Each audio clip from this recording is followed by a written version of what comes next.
Have you ever found yourself lying in bed, scrolling through endless videos, desperately searching for something that will help you drift off to sleep? Tonight, I'm going to take you on the most relaxing journey through the bizarre and comforting world of Family Guy lore. From the show's humble beginnings to its most obscure character backstories, we'll explore everything at a gentle pace that's perfect for winding down. So grab your favorite blanket, dim those lights, and let's dive into the surprisingly deep mythology of America's most chaotic animated family. Picture this scene from 1998. A young animator named Seth MacFarlane sits in his tiny apartment, sketching what would become one of television's most enduring families. The Griffin household wasn't born from a single moment of inspiration, but rather from years of MacFarlane's observations about American family dynamics, mixed with his love for classic comedy and animation.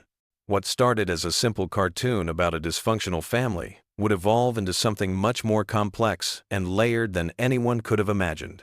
The Griffin family home itself tells a story that spans decades. Located at 31 Spooner Street in the fictional town of Quahog, Rhode Island, this house has witnessed countless adventures, disasters, and heartwarming moments. The architecture reflects a typical New England colonial style, but if you look closely at the show's evolution, you'll notice subtle changes over the years. The living room layout has shifted, rooms have appeared and disappeared, and the overall color palette has grown warmer and more inviting as the series matured. Let's start our journey with Peter Griffin, the family patriarch whose childlike wonder and complete lack of filter have driven countless storylines. Peter's background is far more intricate than his simple exterior suggests. Born to an Irish Catholic family, Peter discovered in his adult years that his biological father was actually Mick Finnegan, an Irish immigrant who had a brief relationship with his mother. This revelation came during one of the show's more emotionally resonant episodes, adding unexpected depth to Peter's character. Peter's employment history reads like a comedy of errors, but each job has contributed to the show's rich tapestry of recurring characters and locations. His most stable position at the Pawtucket Patriot Brewery introduced us to characters like Angela, Carl, and Joe Swanson. The brewery itself serves as more than just a workplace in the show's mythology. It represents Peter's connection to his blue-collar roots and provides a setting for some of the series' most memorable workplace comedy moments. The relationship between Peter and his wife Lois forms the emotional core of many episodes. Lois Pewterschmidt Griffin comes from wealth and privilege. Having grown up in the affluent Pewterschmidt family, her father Carter represents old money and conservative values, while her mother Barbara provides a more nurturing presence. This class divide between Peter and Lois creates ongoing tension and comedy throughout the series, but it also grounds their relationship in something recognizably real. Lois's musical background adds another layer to her character that often gets overlooked. Her piano skills and brief stint as a lounge singer reveal artistic aspirations that were set aside for family life. These talents emerge periodically throughout the series, reminding us that Lois is more than just the family's voice of reason. Her complex relationship with her own identity, caught between her privileged upbringing and her current middle-class life, provides subtle character development that rewards longtime viewers. Moving to the next generation, Meg Griffin represents perhaps the show's most tragic figure. The eldest Griffin child serves as the family's perpetual scapegoat, but her character development over the years reveals someone far more resilient and complex than her treatment suggests. Meg's academic achievements, her various romantic relationships, and her occasional moments of standing up for herself paint a picture of a young woman struggling to find her place in both her family and the world at large.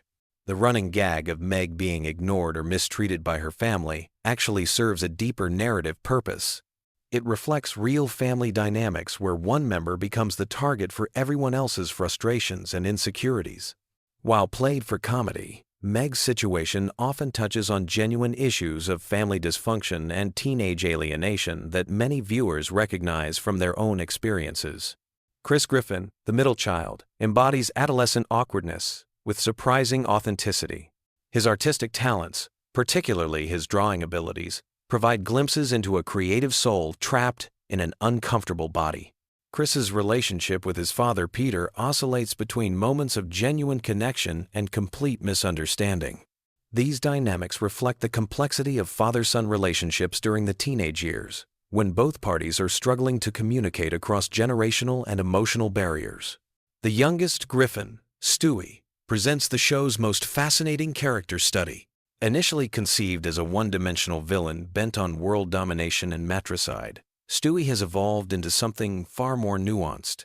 His genius-level intellect, time travel capabilities, and sophisticated vocabulary create endless storytelling possibilities. But beneath the surface, Stewie's character explores themes of identity, sexuality, and the struggle between intellectual superiority and emotional immaturity.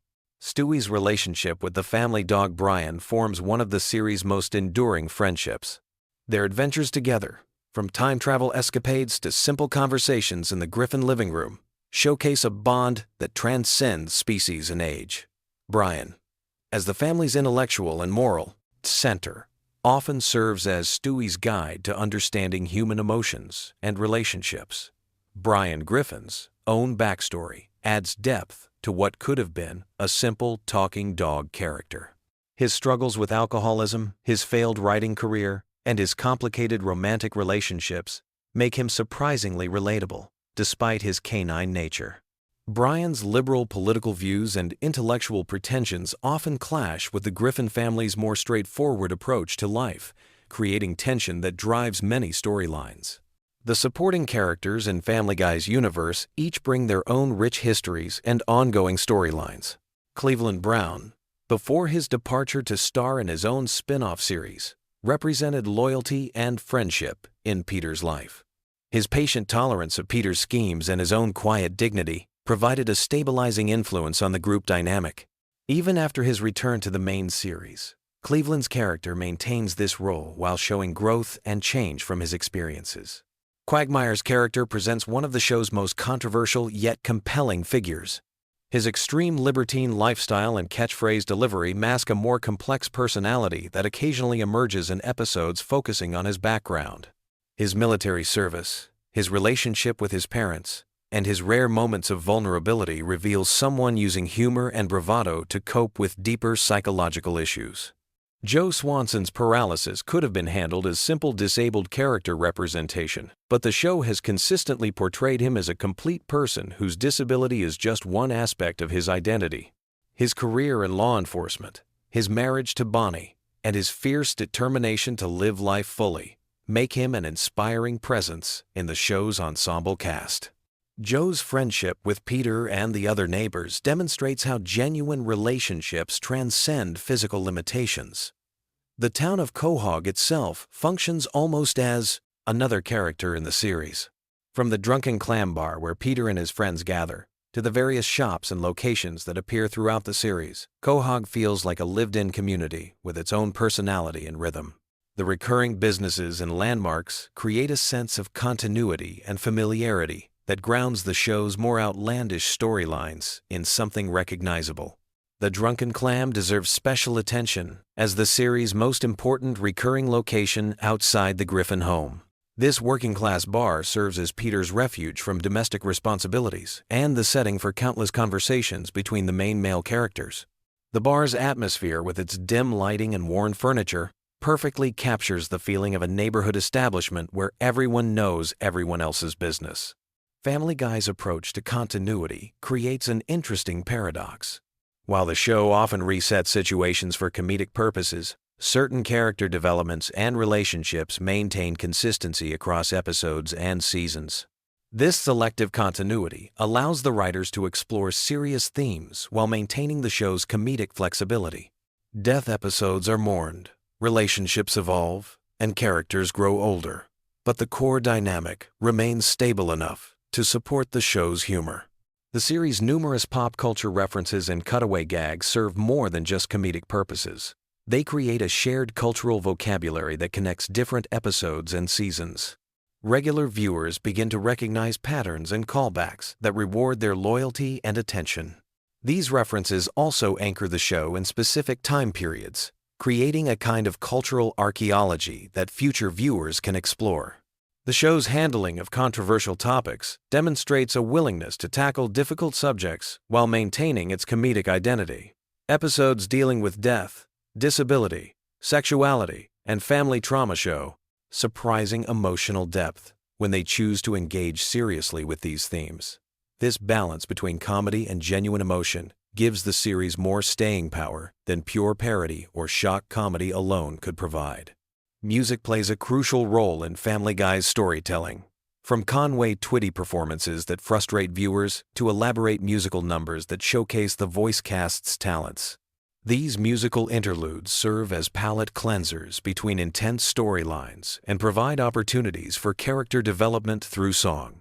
The show's musical choices, whether original compositions or classic covers, contribute to its overall emotional landscape.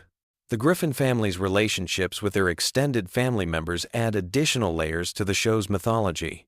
Lois's wealthy parents, Peter's adoptive and biological fathers, and the various relatives who appear throughout the series create a broader family tree that influences character motivations and storylines.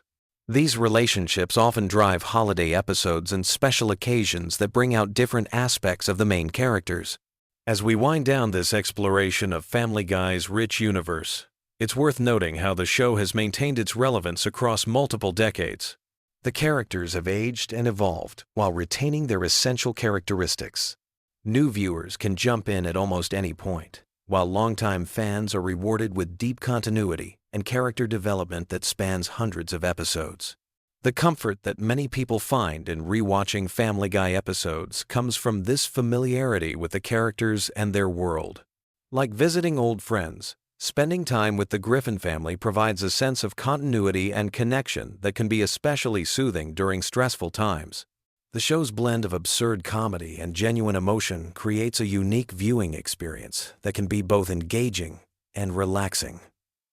Tonight, as you drift off to sleep, you can rest easy, knowing that somewhere in the animated universe, the Griffin family continues their chaotic but loving existence at 31 Spooner Street.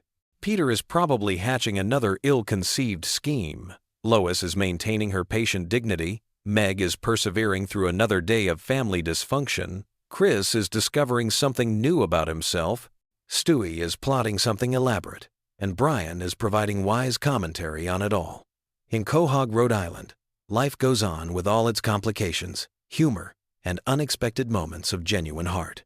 Sweet dreams. And remember that sometimes the most comforting stories are the ones about families who, despite all their flaws and chaos, somehow manage to stick together through everything life throws their way. You know that feeling when you're lying in bed scrolling through endless videos trying to find something that'll help you drift off to sleep? Most people go for rain sounds or meditation videos, but there's this weird corner of the internet that's discovered something completely unexpected. Family Guy lore videos. And honestly, it makes perfect sense once you think about it. Picture this. Peter Griffin's bumbling voice rambling about some ridiculous backstory while you slowly fade into dreamland. It's like having that one friend who tells really long, meandering stories that somehow become the perfect background noise for sleep. But here's the thing. Family Guy isn't just random jokes and cutaway gags. There's actually this incredibly deep, twisted universe hiding beneath all the chaos, and when you start exploring it at bedtime, something magical happens. Tonight, we're diving into the strangest, most soothing rabbit hole on YouTube. We're talking about Family Guy lore that's specifically designed to help you sleep. And trust me, by the end of this journey, you'll understand why millions of people are choosing Stewie's time travel adventures over counting sheep. Let's start with why this works so well. Your brain needs something engaging enough to distract from racing thoughts, but not so stimulating that it keeps you awake. Family Guy lore hits this sweet spot perfectly. The familiar voices create a sense of comfort, like having old friends nearby.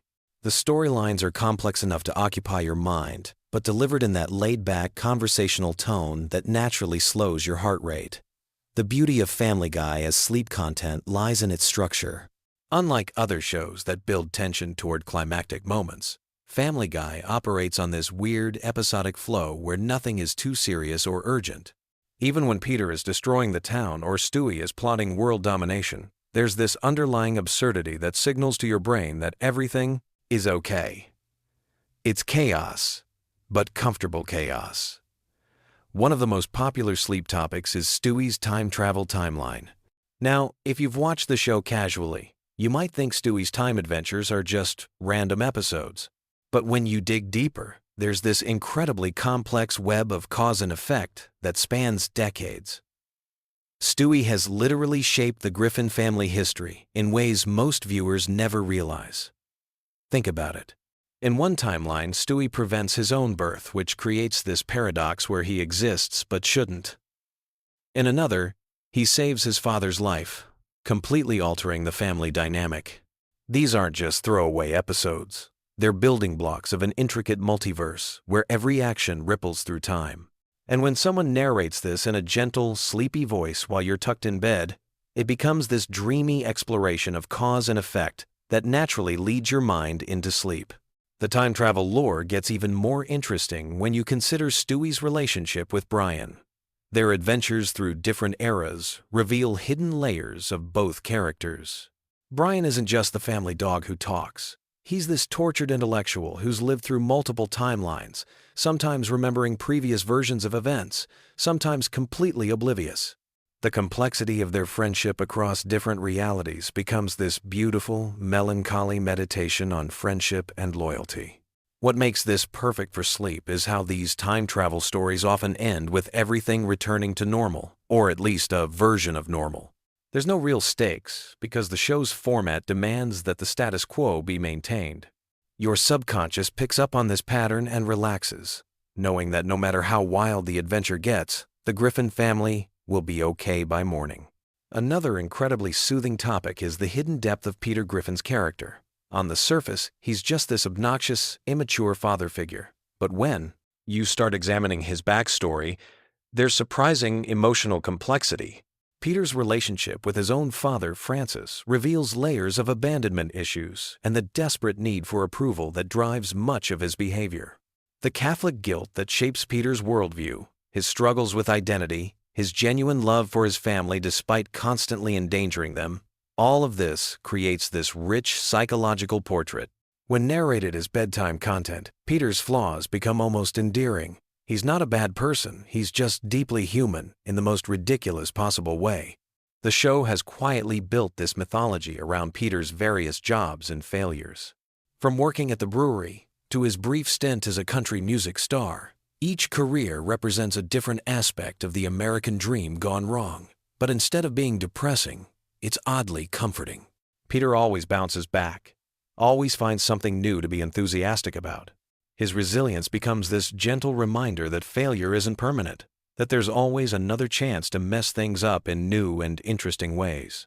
Lois Griffin's background provides another rich vein of sleep-friendly lore. Her wealthy upbringing, her musical talents, her complicated relationship with her parents, all of this creates this fascinating contrast with her current life. She chose chaos over comfort, love over luxury. When explored in that drowsy, contemplative tone that characterizes good sleep content, Lois becomes this complex figure who represents the compromises we all make for love. The show has revealed that Lois has this incredibly patient, almost saint-like quality that allows her to tolerate Peter's behavior. But occasionally, we see cracks in this facade, moments where her true feelings break through.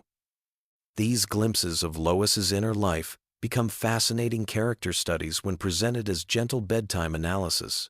Meg Griffin represents something even more interesting in the show's mythology. She's the perpetual outsider, the family member who never quite fits in. But when you examine her character closely, she's often the most sensible person in the room. Her isolation isn't really about her being unlikable. It's about her being different, more grounded than the rest of her chaotic family. The psychological dynamics of how the Griffin family treats Meg reveal uncomfortable truths about family structures and social hierarchies. But when explored as sleep content, these observations become philosophical musings rather than harsh critiques. Meg's resilience in the face of constant rejection becomes almost inspiring, a quiet testament to the strength of people who don't fit conventional molds. Chris Griffin's journey through adolescence provides another layer of gentle complexity. His artistic talents, his kind heart, his struggles with self-image, all of this unfolds against the backdrop of typical teenage challenges amplified by his family's dysfunction. Chris represents hope in the Griffin universe, the possibility that the next generation might break free from destructive patterns. The show has developed this subtle running theme about Chris's potential. He's genuinely talented, genuinely caring, but constantly undermined by his environment. When narrated as bedtime content, Chris's story becomes this quiet meditation on nurture versus nature, on how children can maintain their essential goodness despite chaotic circumstances. Brian Griffin deserves special attention because he's arguably the most complex character in the entire series. He's an intellectual trapped in a dog's body, an artist struggling with mediocrity, a liberal idealist living in a conservative household. His pretensions and failures make him simultaneously the most relatable and most frustrating character. Brian's writing career, his romantic relationships, his drinking problem, his philosophical debates with Stewie, all of this creates this rich tapestry of middle-aged disappointment wrapped in surreal comedy. When presented as sleep content, Brian's struggles become universal human experiences filtered through the lens of absurdity. The relationship between Brian and Stewie forms the emotional core of many episodes, and their dynamic has evolved significantly over the show's long run. Early episodes portrayed them as adversaries, but they've developed into this unusual friendship between two intellectuals who understand each other's isolation within the Griffin household. Their conversations, whether they're traveling through time or just sitting in the living room, often touch on profound themes of mortality, purpose, and connection. When these moments are compiled and narrated as bedtime content, they become these surprisingly deep philosophical discussions that naturally lead the mind toward contemplative rest. The supporting characters in Family Guy have developed their own rich backstories that provide endless material for sleep-friendly content. Glenn Quagmire, despite his obvious character flaws, has this complex history as a pilot and adventurer. His relationship with his father, his military service, his various romantic entanglements, all of this creates this surprisingly detailed character study. Cleveland Brown's departure and return to the show created interesting continuity questions that lore enthusiasts love to explore. The dynamics of the friend group, how relationships change over time, how people grow apart and come back together, these themes resonate on a deeper level when explored in that gentle, bedtime storytelling style. Joe Swanson's backstory as a police officer and his adjustment to life in a wheelchair provides material for surprisingly touching character exploration. His determination, his relationship with his family, his role as the moral center of Peter's friend group, all of this unfolds into rich character development that works beautifully as sleep content. The world building in Family Guy extends beyond the main characters to include the town of Quahog itself, the recurring locations, the background characters who appear across multiple episodes, the local politics and social dynamics. All of this creates a lived-in universe that feels surprisingly real, despite its cartoon absurdity. The show has developed this consistent internal logic about how Quahog operates, from the local government to the business community to the social hierarchies. When explored as lore content, these details create this comforting sense of a complete world where everything has its place, even if that place is completely ridiculous. Family Guy's relationship with pop culture provides another fascinating avenue for sleep-friendly exploration. The show's countless references and parodies create this massive web of connections to movies, TV shows, music, and historical events. Tracing these references becomes like a gentle intellectual exercise that occupies the mind without overstimulating it. The cultural commentary embedded in these references often reveals surprising insight about American society, entertainment, and human nature. When presented as bedtime analysis, these observations become thoughtful cultural criticism delivered in the most relaxed possible format. The show's approach to continuity creates interesting puzzles for lore enthusiasts. Some episodes clearly exist in the same universe, building on previous events and character development. Others seem to exist in isolation, resetting everything back to a baseline. Understanding which episodes connect and which stand alone becomes this gentle mental exercise, perfect for bedtime. This flexible approach to continuity actually enhances the show's value as sleep content. Unlike serialized dramas where missing details might leave you confused, Family Guy's episodic nature means you can drift in and out of consciousness without losing the thread of what's happening. The animation style and visual storytelling in Family Guy contribute to its effectiveness as sleep content. The character designs are simple and comforting.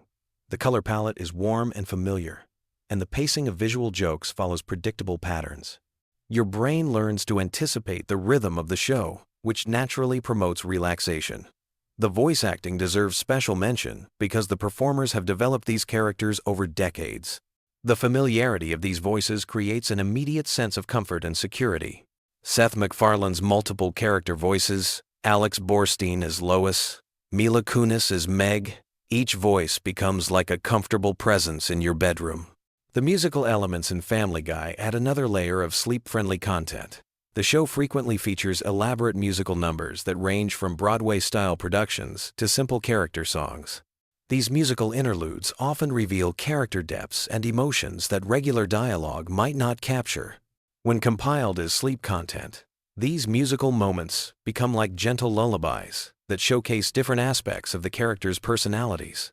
Conway Twitty performances, Stewie's show tunes, Peter's various musical adventures, all of this creates a diverse soundtrack for drifting off to sleep. The show's exploration of family dynamics provides universal themes that resonate regardless of the absurd context. The Griffin family, despite their dysfunction, genuinely cares about each other. Their conflicts and reconciliations follow familiar patterns that most viewers can relate to from their own family experiences. When examined as bedtime content, these family relationships become comforting reminders of the complexity and resilience of human connections. Even when Peter does something incredibly selfish or Stewie plots against his mother, the underlying love and loyalty always reassert themselves. The meta-humor in Family Guy creates another interesting layer for lore exploration. The show frequently acknowledges its own existence as a television program, breaking the fourth wall and commenting on its own production. These moments create this playful relationship between the show and its audience that enhances its value as comfort viewing. Understanding the real-world context behind certain episodes and jokes adds depth to the viewing experience without requiring intense concentration.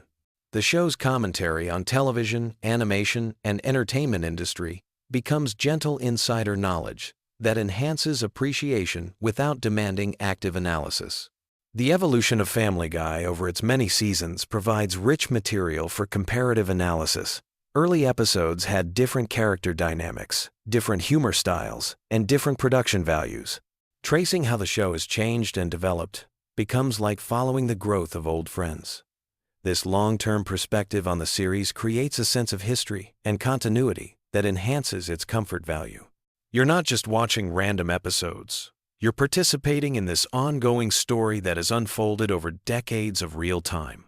The fan community around Family Guy has developed its own theories and interpretations that add layers of meaning to seemingly simple episodes. These fan theories become part of the show's extended lore, creating additional content for exploration and discussion. When presented as bedtime content, these fan interpretations and theories become like bedtime stories shared among friends. They're speculative and playful rather than definitive, which makes them perfect for that drowsy state between wakefulness and sleep.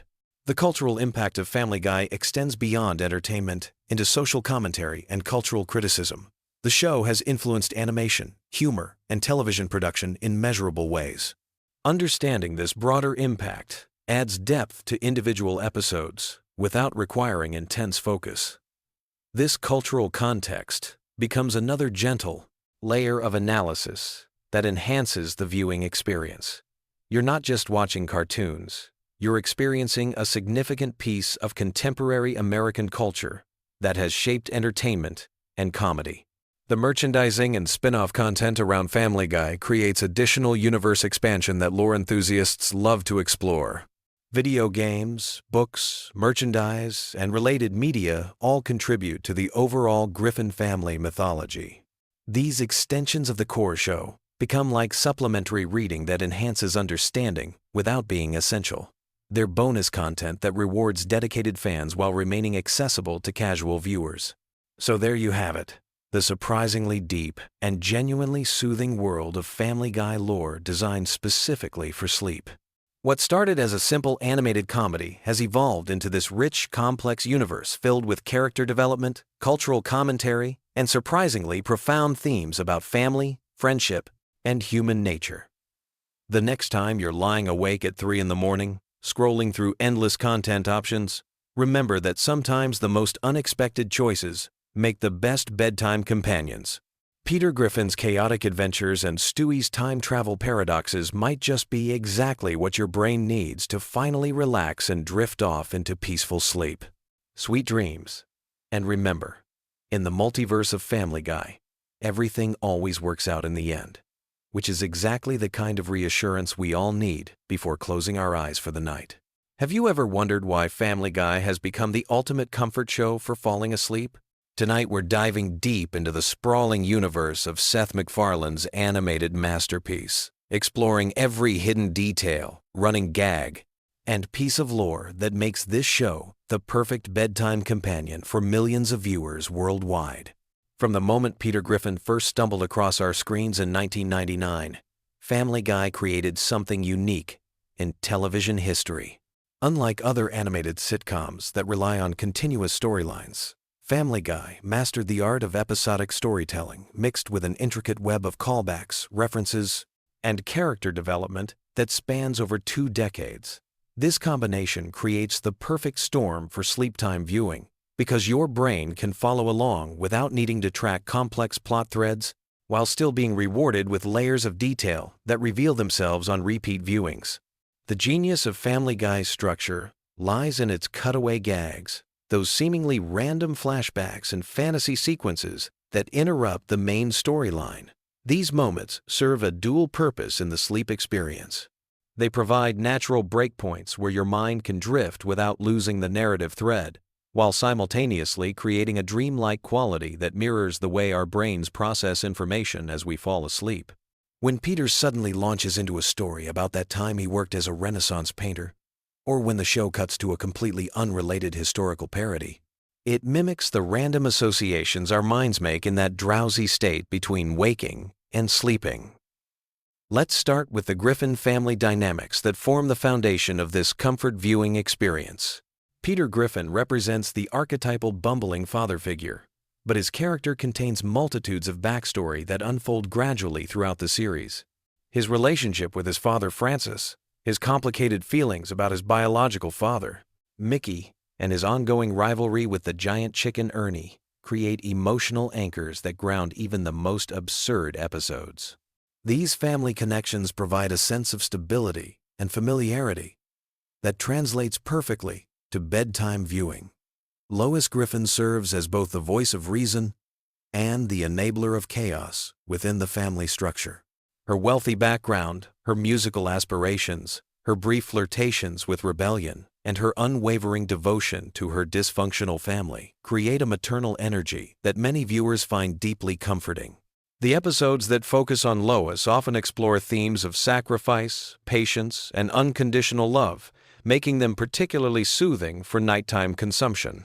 The children of the Griffin household each bring their own unique energy to the sleep-time viewing experience.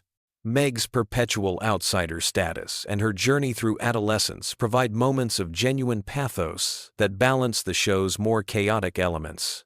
Her relationships with various boyfriends, her struggles with self-esteem, and her occasional moments of triumph create emotional beats that feel authentic even within the show's exaggerated reality.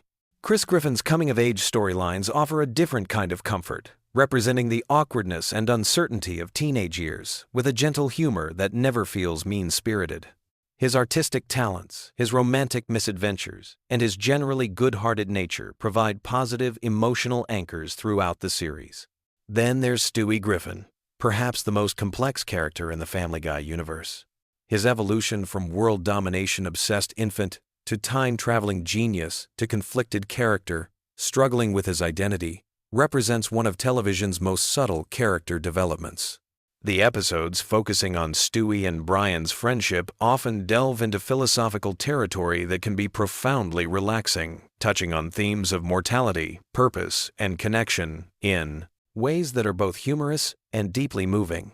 Brian Griffin deserves special attention in any discussion of Family Guy lore.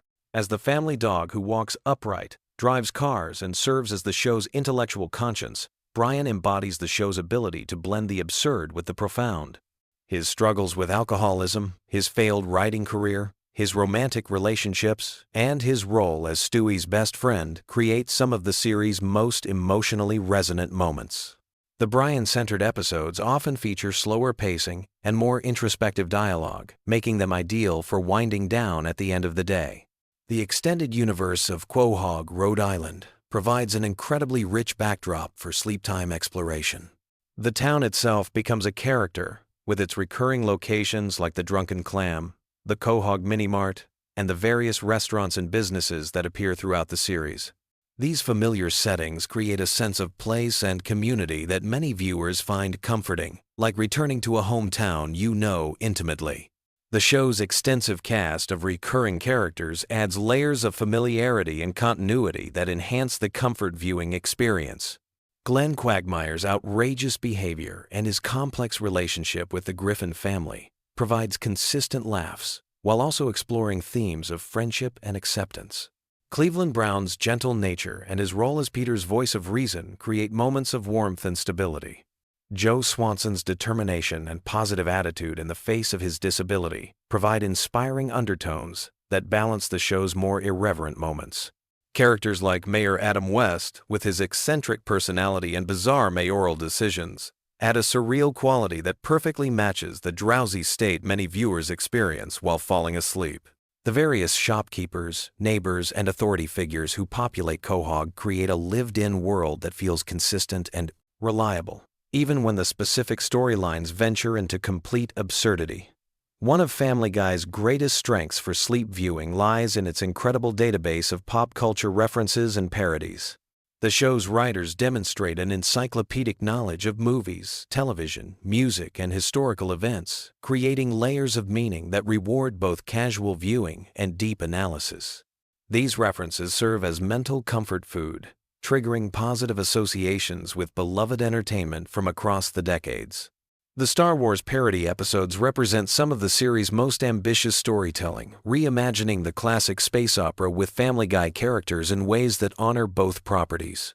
These special episodes often feature extended sequences with minimal dialogue, beautiful animation, and familiar musical cues that create an almost meditative viewing experience.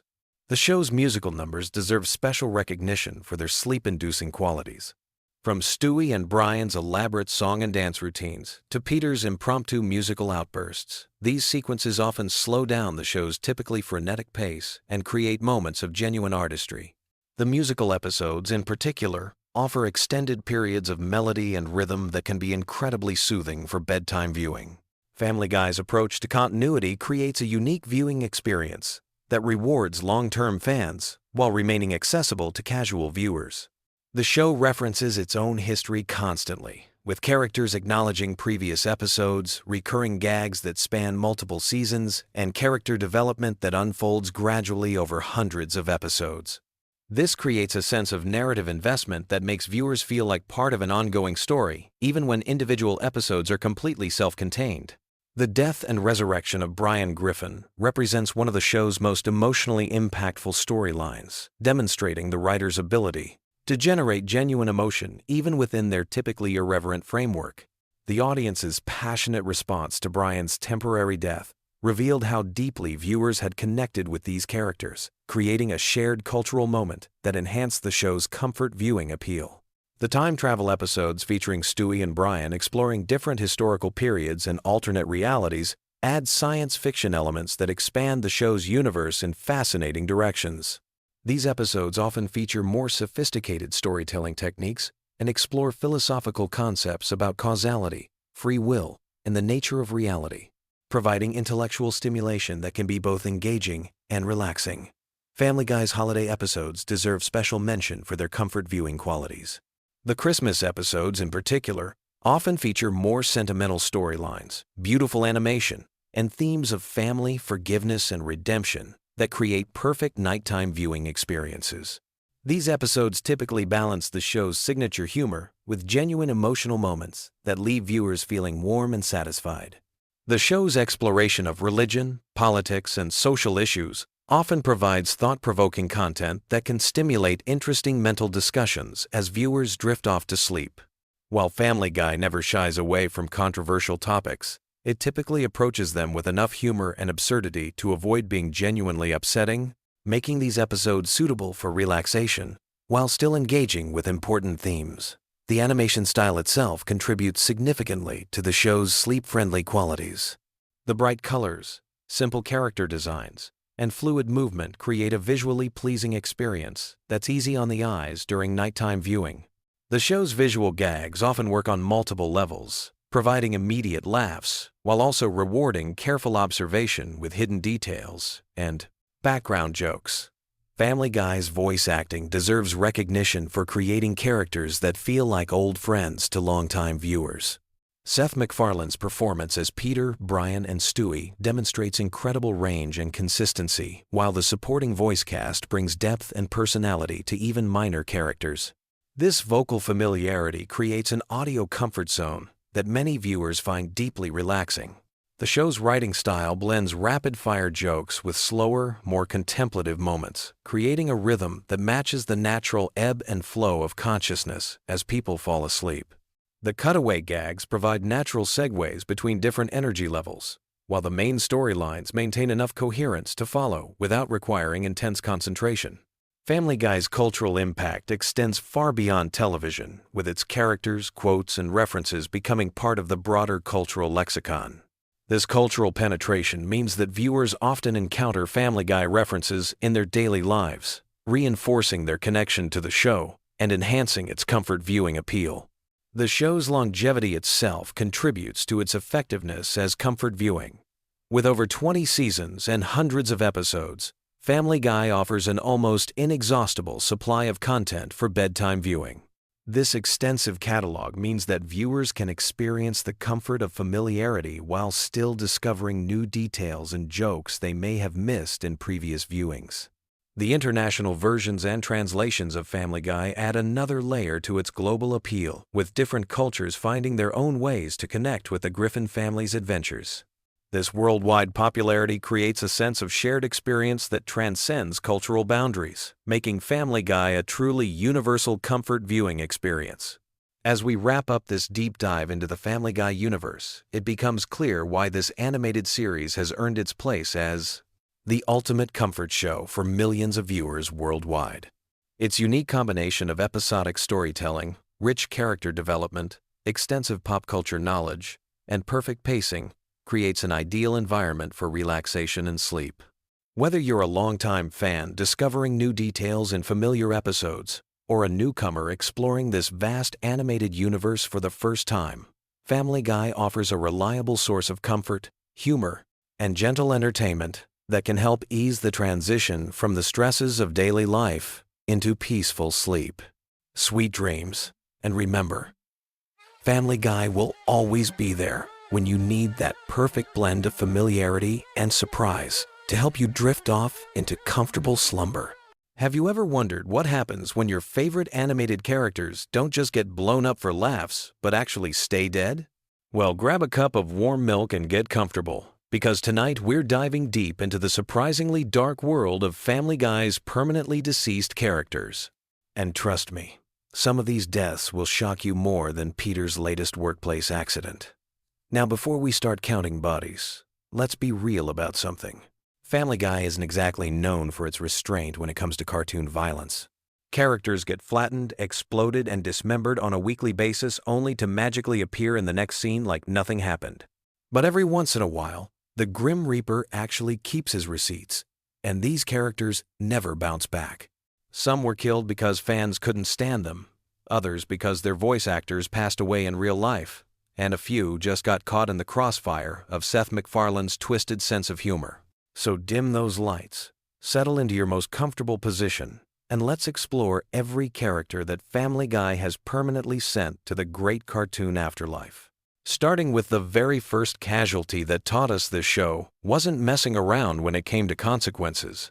Our journey begins with Mr. Weed, Peter's original boss at the happy-go-lucky toy factory. This man first graced our screens way back in the pilot episode, catching Peter dead drunk at his workstation because apparently showing up sober was too much to ask. Mr. Weed was everything you'd expect from a factory supervisor dealing with Peter Griffin as an employee. Stern, professional, and probably questioning every career choice that led him to that moment. What made Mr. Weed fascinating wasn't just his no-nonsense attitude, but the running joke about his suspiciously theatrical mannerisms. The show never explicitly confirmed anything about his personal life, but his fabulous gestures and dramatic flair became a subtle recurring gag.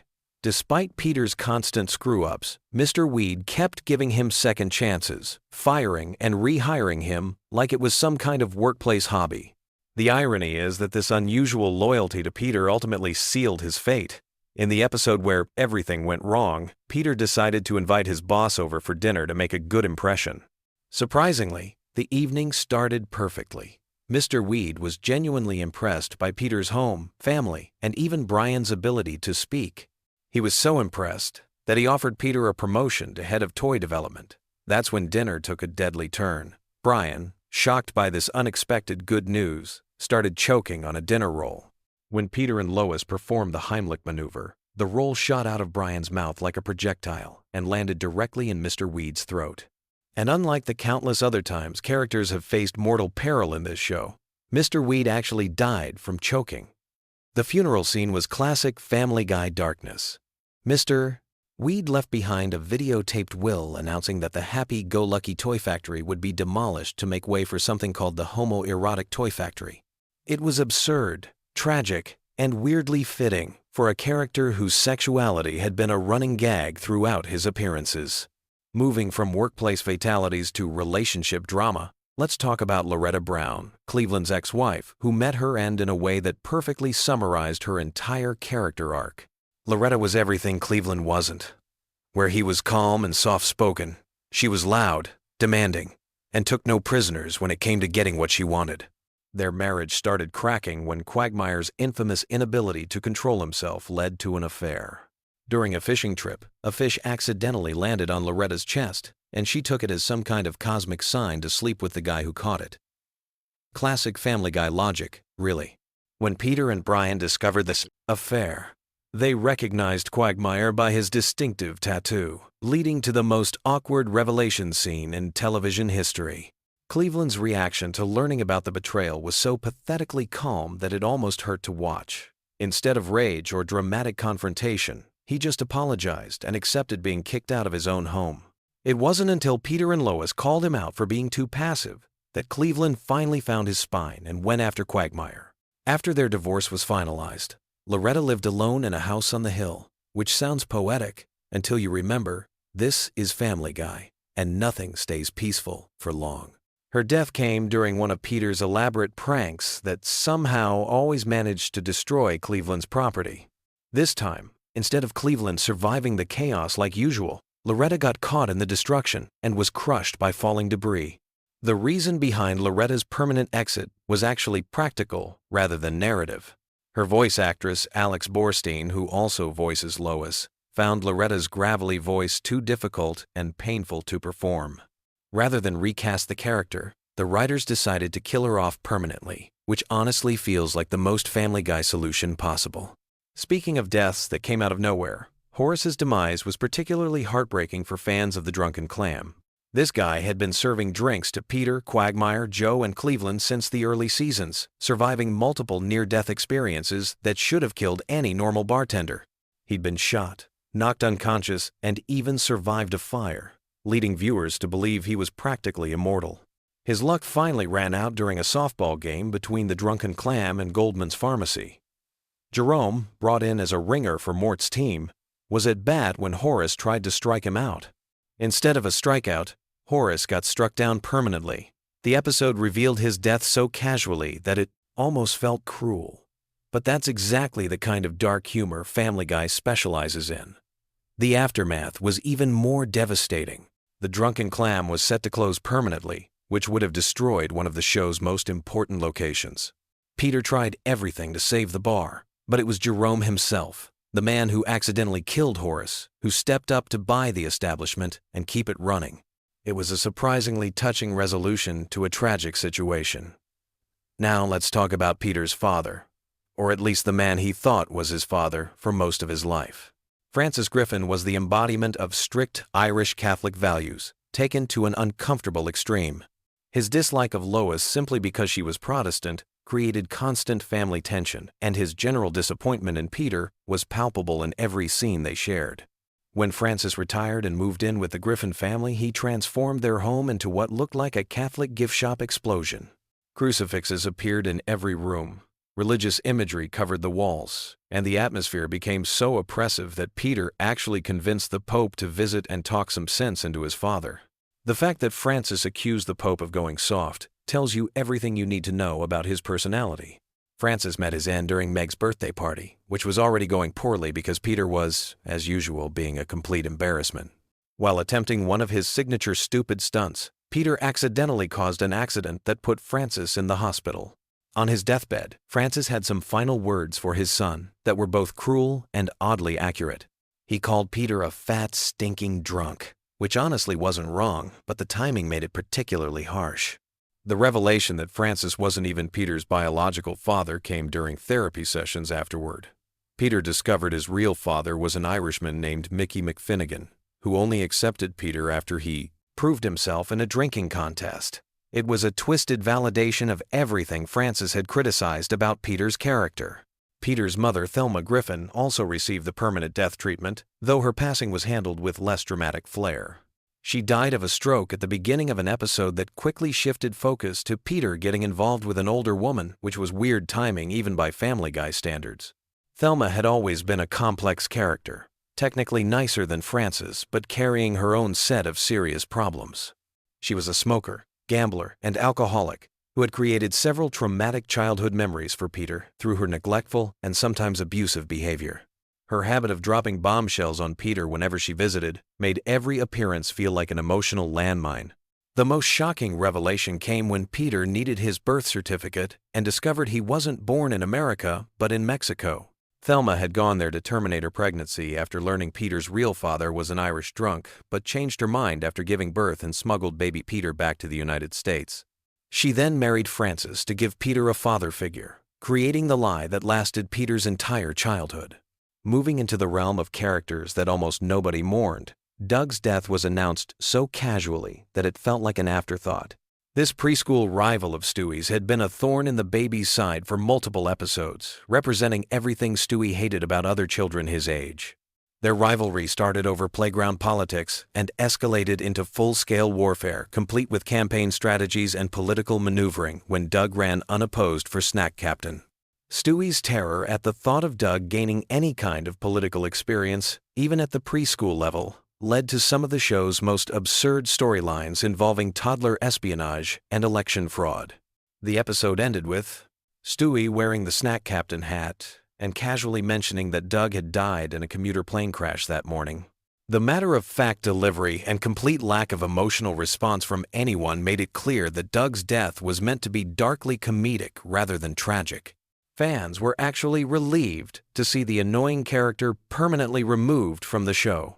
Bertram's death was far more dramatic and tied into one of Family Guy's most science fiction-heavy storylines. As Stewie's artificially conceived half-brother, Bertram represented a legitimate threat to Stewie's intellectual supremacy and served as his most formidable opponent throughout multiple episodes. Their first encounter inside Peter's reproductive system established them as equals in terms of intelligence and ruthlessness. After forming a temporary alliance based on their mutual hatred of Lois, the two babies eventually turned on each other in a conflict that escalated beyond playground politics into actual warfare involving time travel and assassination attempts. Bertram's master plan involved traveling back in time to eliminate one of Stewie's ancestors, Leonardo da Vinci, thereby erasing Stewie from existence entirely. The fact that he actually succeeded in killing da Vinci showed just how dangerous and competent Bertram could be when properly motivated. However, Stewie proved to be the superior strategist by tracking Bertram down through time and ending their rivalry permanently. The execution scene, where Stewie asks Bertram about his favorite bottled water before killing him, demonstrated the cold calculation that made Stewie such a compelling character. Unlike Doug's casual disposal, Bertram's death felt earned through multiple episodes of build-up and character development. The double murder episode stands out as one of Family Guy's most ambitious attempts at sustained storytelling across a full episode length. The mystery dinner party format allowed the writers to eliminate multiple characters while providing entertainment value through the whodunit structure. Muriel Goldman's death during this episode felt particularly cruel because she had never been anything more than a background character who happened to be in the wrong place at the wrong time. As Mort's wife, she was essentially a female version of his neurotic personality, which made their relationship believable but didn't give her much individual characterization. The revelation that she had been exchanging mysterious messages with James Woods created false suspense about her potential involvement in the murders, but she was ultimately just another victim caught up in someone else's revenge scheme. Her funeral scene showed how little impact she had made on the community, with even her husband and son seeming relatively unaffected by her death. Diane Simmons represented the episode's true villain and most shocking revelation. As Tom Tucker's longtime co-anchor, she had been a background presence for years without showing any signs of homicidal tendencies. Her transformation from professional newswoman to calculating murderer demonstrated how deeply personal rejections and professional disappointments could push someone over the edge. The motive behind her killing spree was painfully relatable in its pettiness. Being dumped by James Woods for a younger woman and facing replacement by a younger co-anchor as she turned 40 created the perfect storm of humiliation and desperation. Her methodical approach to framing Tom Tucker for the murders showed intelligence and planning that made her genuinely dangerous. Diane's final confrontation with Lois provided the classic villain monologue moment where all her motivations were revealed. The irony of being killed by Stewie, a baby, after successfully eliminating multiple adult targets, added the kind of dark humor that Family Guy specialized in creating. Patty Tanager's death was perhaps the most satisfying for viewers who had endured his annoying catchphrase and constant attempts to start fights over nothing. This short, aggressive man represented everything irritating about people who create drama where none needs to exist. His role as the boss of a car dealership where Brian worked temporarily showed that his obnoxious personality wasn't limited to casual encounters. Even in professional settings, he couldn't resist making inappropriate comments and stirring up unnecessary conflict with his employees and customers. The poetic justice of his death came when he tried to start a fight with someone operating a military tank. His final words, maintaining his catchphrase even while facing certain doom, showed that he was committed to his obnoxious personality right until the end. The audience's reaction to his death was overwhelmingly positive, proving that sometimes characters are specifically designed to be eliminated. The deaths of Angela and Mayor Adam West carried more emotional weight because they were tied to the real-life passing of their voice actors. These weren't creative decisions made for storyline purposes, but necessary responses to losing the talented people who brought these characters to life. Angela's character arc, from hostile supervisor to lonely woman seeking connection, provided some of Peter's most uncomfortable workplace storylines. Her sexual harassment of Peter while threatening his job security created situations that were both comedically awkward and genuinely problematic by today's standards. Her backstory, revealing years of loneliness and isolation, made her desperate actions more understandable without excusing them. The resolution where Peter dresses up to take her on a fake date showed his capacity for kindness even when dealing with someone who had made his life difficult. Carrie Fisher's death in real life meant that Angela's character had to be written out permanently. The funeral scene in her honor served as both a farewell to the character and a tribute to the actress who had voiced her. Peter's mistake of ending up at the wrong funeral added typical Family Guy humor to what was otherwise a genuinely touching moment. Mayor Adam West's death marked the end of one of the show's most beloved recurring characters. His wonderfully insane personality and possibly corrupt political practices had provided countless moments of absurd humor throughout his long tenure as Quahog's mayor. The real Adam West's connection to his animated counterpart made the character feel more authentic and grounded despite his completely unrealistic behavior and dialogue. His brief challenge from Lois during her political phase showed that even incompetent leadership was preferable to the corruption that inevitably followed. His marriage to Carol Pewterschmidt, Lois's sister, created additional family connections that made his death more personally impactful for the main characters.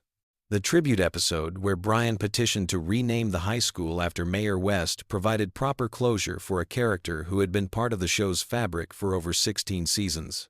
The ghost appearance at the end where Mayor West saves Brian from falling off a cliff gave the character one final moment of heroism and showed that death couldn't completely remove him from the Family Guy universe.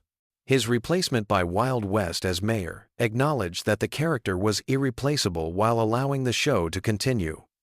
These permanent deaths in Family Guy serve multiple purposes beyond simple shock value. They demonstrate that actions can have genuine consequences, even in a cartoon universe known for its resurrection-running gags. Some characters were eliminated because they had served their narrative purpose, others because fan reaction made their continued presence counterproductive, and some because real-world circumstances forced the writers' hands.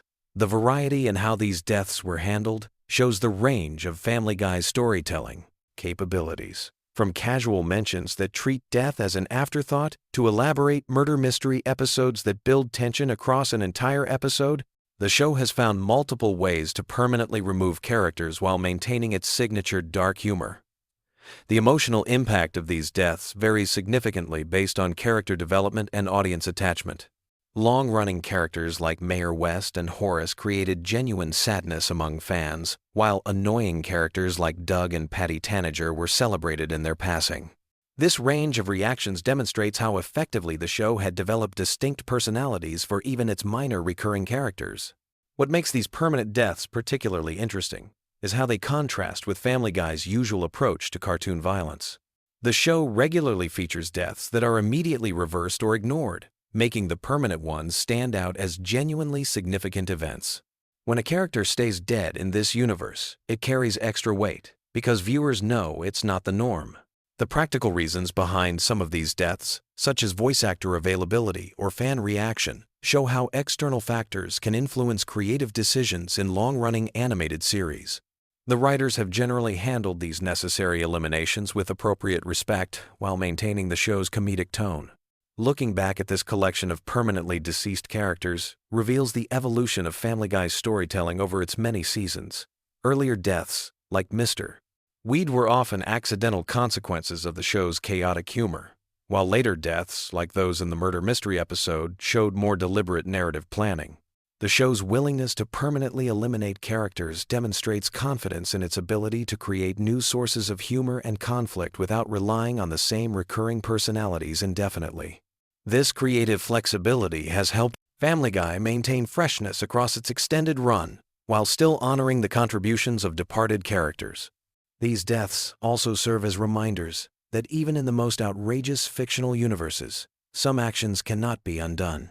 They provide moments of genuine consequence in a show that otherwise operates on cartoon logic, where nothing permanent ever happens to the main characters. So there you have it, fellow insomniacs and Family Guy enthusiasts. A complete tour through the surprisingly extensive graveyard of characters who didn't make it back from their final Family Guy appearances. From workplace accidents to murder mysteries, from natural causes to tank-related incidents, the show has found creative ways to permanently remove characters while maintaining its signature blend of dark humor and unexpected heart. Sweet dreams, and remember, in the world of Family Guy, even cartoon death can sometimes be permanent. Hey there, night owls and Family Guy fanatics! If you're settling in for some bedtime content about everyone's favorite dysfunctional animated family, you've come to the right place. Tonight we're diving deep into the Griffin household with some fascinating facts that'll either help you drift off peacefully or keep you up thinking about just how wild this show really gets. Now, before we jump into our relaxing journey through Quahog, let me ask you something. Have you ever really stopped to think about how Family Guy has been part of our lives for over 2 decades? Since 1999, this show has given us countless laughs, memorable cutaway gags, and characters that have become household names.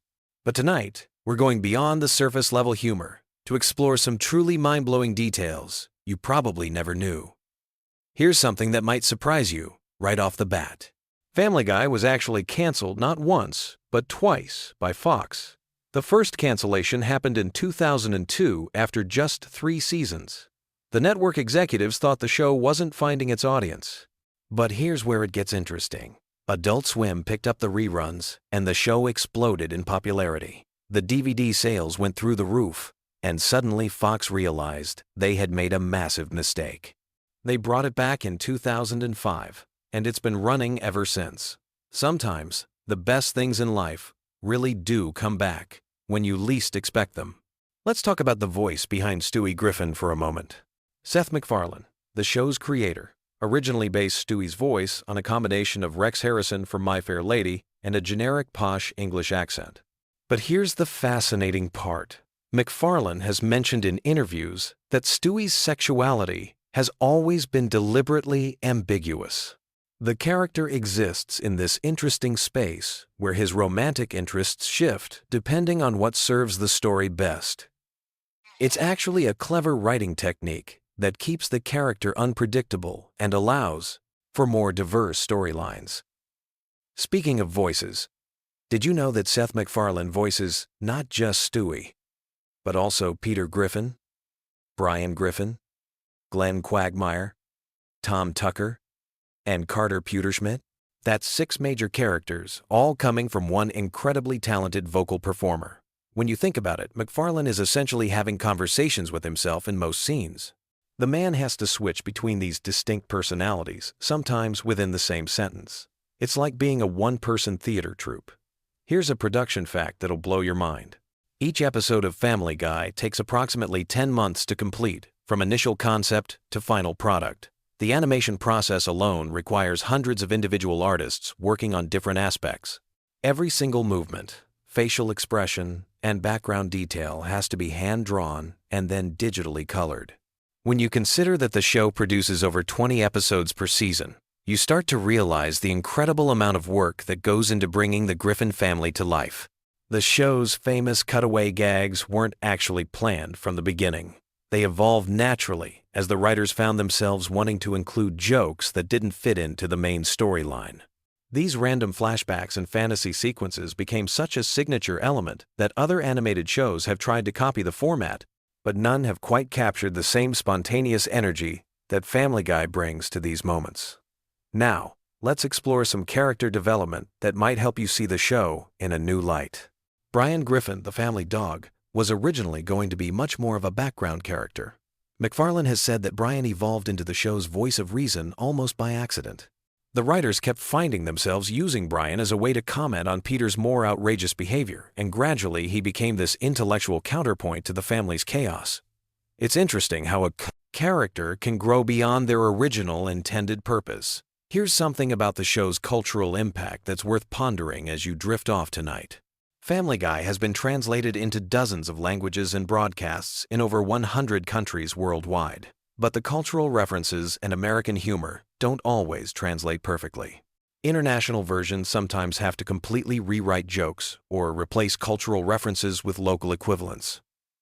Imagine trying to explain a 1,980 seconds American pop culture reference to someone in rural Japan. The localization teams for this show deserve serious recognition. The relationship dynamics within the Griffin family actually reflect a lot of real family psychology, despite all the absurd situations they find themselves in. Take the sibling rivalry between Chris and Meg, for example. While it's exaggerated for comedic effect, it captures something genuine about how teenagers navigate their place within family hierarchies. Even the marriage between Lois and Peter, with all its dysfunction, touches on real issues that many couples face, just amplified to ridiculous proportions. One aspect of the show that's evolved significantly over the years is its approach to social commentary. Early seasons focused more on pure absurdist humor, but as the series progressed, it began tackling more complex social and political issues. The writers found ways to embed serious conversations about topics like religion, politics, and social justice within the framework of outrageous comedy. It's like sneaking vegetables into a kid's favorite dessert. The animation style of Family Guy has also undergone subtle but significant changes over the decades. If you compare early episodes to recent ones, you'll notice the color palette has become richer, the character movements more fluid, and the background details more elaborate. Technology has allowed the animators to add layers of visual storytelling that weren't possible in the better show's early days. Yet they've managed to maintain the core visual identity that makes Family Guy instantly recognizable. Let's talk about the show's relationship with music for a moment. Family Guy has featured hundreds of musical numbers over the years, from elaborate production numbers to simple character songs. Seth MacFarlane's background in musical theater heavily influences these sequences. Many of the songs are surprisingly well crafted from a musical standpoint, with proper verse-chorus structures and sophisticated orchestrations. Some episodes are essentially animated musicals disguised as sitcom episodes. Here's a fascinating detail about the show's writing process. The writer's room operates on a principle they call yes and, borrowed from improvisational comedy. When someone pitches an idea, no matter how outrageous, the group tries to build on it rather than shut it down immediately. This approach has led to some of the show's most memorable and bizarre moments. It's a reminder that creativity often flourishes when we suspend our initial judgment and let ideas develop naturally. The character of Meg Griffin represents something unique in television comedy. She's simultaneously the most normal member of her family and the one who receives the most abuse from everyone around her. This creates an interesting dynamic where the audience often sympathizes with her while still laughing at her misfortunes. It's a delicate balance that the writers have maintained for over 20 years, and it speaks to something deeper about how we treat people who don't fit into expected social roles. Cleveland Brown's departure to his own spin-off show and eventual return to Family Guy created some interesting continuity challenges for the writers. They had to explain his absence and return in ways that felt natural to the ongoing story, while also acknowledging the real-world production reasons behind these changes. It's a perfect example of how television shows must constantly adapt to behind-the-scenes realities while maintaining narrative consistency. The show's approach to time and continuity is intentionally flexible. Characters age slowly or not at all, major events from one episode might never be mentioned again, and the family's financial situation fluctuates wildly depending on story needs. This loose approach to continuity allows for maximum creative freedom, but also creates opportunities for dedicated fans to spot inconsistencies and create theories about the show's internal logic. Family Guy's influence on internet culture cannot be overstated. Countless memes, viral videos, and social media trends have originated from or been inspired by the show. The phrase, "Oh no, he didn't," might never have become a cultural touchstone without Peter Griffin's dramatic delivery. The show's rapid-fire humor style has influenced how people create and consume comedy content online. The voice acting in Family Guy extends far beyond the main cast. Over the years, the show has featured hundreds of celebrity guest voices, from major Hollywood stars to political figures to fellow comedians. Some guests play themselves, others take on original characters, and a few have become recurring voices in the Family Guy universe. The casting directors have an impressive ability to match celebrity voices with characters that enhance rather than distract from the story. Here's something that might help you appreciate the show's craft as you wind down for the night. The timing of Family Guy's comedy is incredibly precise. Voice actors don't just deliver lines. They perform them with specific rhythms and pauses that maximize comedic impact. The editors then fine-tune these performances, sometimes adjusting timing by fractions of seconds to hit the perfect comedic beat. It's a level of precision that most viewers never consciously notice but definitely feel. The show's relationship with censorship has evolved significantly since its early days. Standards and practices for television have changed, allowing Family Guy to push boundaries that would have been impossible in its first seasons. At the same time, the writers have developed more sophisticated ways to be provocative without simply relying on shock value. It's an interesting case study in how creative people adapt to changing cultural standards while maintaining their artistic voice. As we near the end of our journey through these Family Guy facts, consider how the show has managed to remain relevant across multiple generations of viewers. People who watched the show as teenagers in the early 2000s are now watching it with their own children. The humor that resonates with different age groups varies, but there's something universal about the Griffin family's chaotic energy that transcends generational boundaries. The production team behind Family Guy has created what amounts to a small animation empire. The success of the main show led to spin-offs, specials, video games, merchandise, and even live concert tours featuring the show's music. From a business perspective, Family Guy demonstrates how a creative property can expand far beyond its original medium while maintaining its core identity. Finally, as you settle in for sleep tonight, remember that Family Guy represents something special in the landscape of American entertainment. It's a show that dares to be completely ridiculous while occasionally touching on profound truths about family, society, and human nature. Whether you're a longtime fan or someone who just discovered the show, there's something comforting about knowing that somewhere in the fictional town of Quahog, the Griffin family is probably getting into some new absurd adventure. The next time you watch Family Guy, you might find yourself noticing details you never saw before, appreciating the craft behind the chaos, or simply enjoying the comfort of familiar characters doing wonderfully unpredictable things. Sometimes the best. Entertainment doesn't try to change your life. It just makes the everyday world a little more interesting and a lot more fun.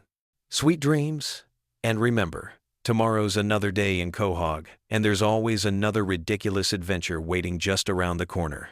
Whether you're Team Peter, Team Brian, or even Team Meg, the Griffin family will be there whenever you need a laugh or just want to escape into a world where anything can happen, and usually does. Picture this. You're lying in bed, eyes heavy, ready to drift off into dreamland. But instead of counting sheep, what if I told you some absolutely wild facts about one of television's most chaotic families? Tonight, we're diving deep into the bizarre, hilarious, and sometimes disturbing world of Family Guy, with facts so strange, they might just lull you into the most entertaining sleep of your life. So get comfortable, dim those lights, and let me take you on a journey through Quahog that's perfect for your bedtime routine. Whether you're a die-hard fan or just need something to occupy your mind as you wind down, these Family Guy facts will give you plenty to think about as you drift off to sleep. Let's start with something that might surprise you about the show's creation. Family Guy almost never made it to air in the first place. Seth MacFarlane created the pilot when he was just 24 years old, working as a writer and animator for Hanna-Barbera. The original pilot was so different from what we know today that it's almost unrecognizable. Brian wasn't even supposed to be the sophisticated, martini-drinking intellectual we know and love. Originally, he was just going to be a regular dog who occasionally spoke. But MacFarlane decided that having a talking dog who acted completely normal would be funnier than having one who was still essentially just a pet. Speaking of Brian, here's a fact that might keep you thinking as you fall asleep. Brian Griffin is technically immortal in some episodes, but ages normally in others. The show has never been consistent about whether Brian ages like a regular dog or if he's somehow exempt from typical canine lifespans. In some episodes, he's mentioned to be around 7 years old in dog years, which would make him middle-aged. But in others, he references events from decades ago, as if he experienced them personally. This inconsistency is just one of many things that make Family Guy's continuity so fascinatingly chaotic. Now, let's talk about Stewie Griffin, the baby genius with questionable intentions. Did you know that Stewie's sexuality has been a subject of debate not just among fans but actually within the show's writing room? Seth MacFarlane has stated in interviews that Stewie is meant to be gay, but the character's sexuality has been portrayed inconsistently throughout the series. In early episodes, Stewie had crushes on various female characters, but later seasons have shown him with clear attractions to male characters. The writers have deliberately kept this ambiguous, which adds another layer to Stewie's already complex character. Here's something that might give you pleasant dreams. The voice actors for Family Guy are incredibly talented beyond just their work on the show. Seth MacFarlane, who voices Peter, Brian, and Stewie, is also an accomplished singer who has released several jazz albums. His singing voice is so good that he's performed with major orchestras and has even done tribute concerts to classic crooners like Frank Sinatra. Imagine Peter Griffin serenading you to sleep with smooth jazz standards. Let's dive into some facts about the show's most controversial character, Peter Griffin himself.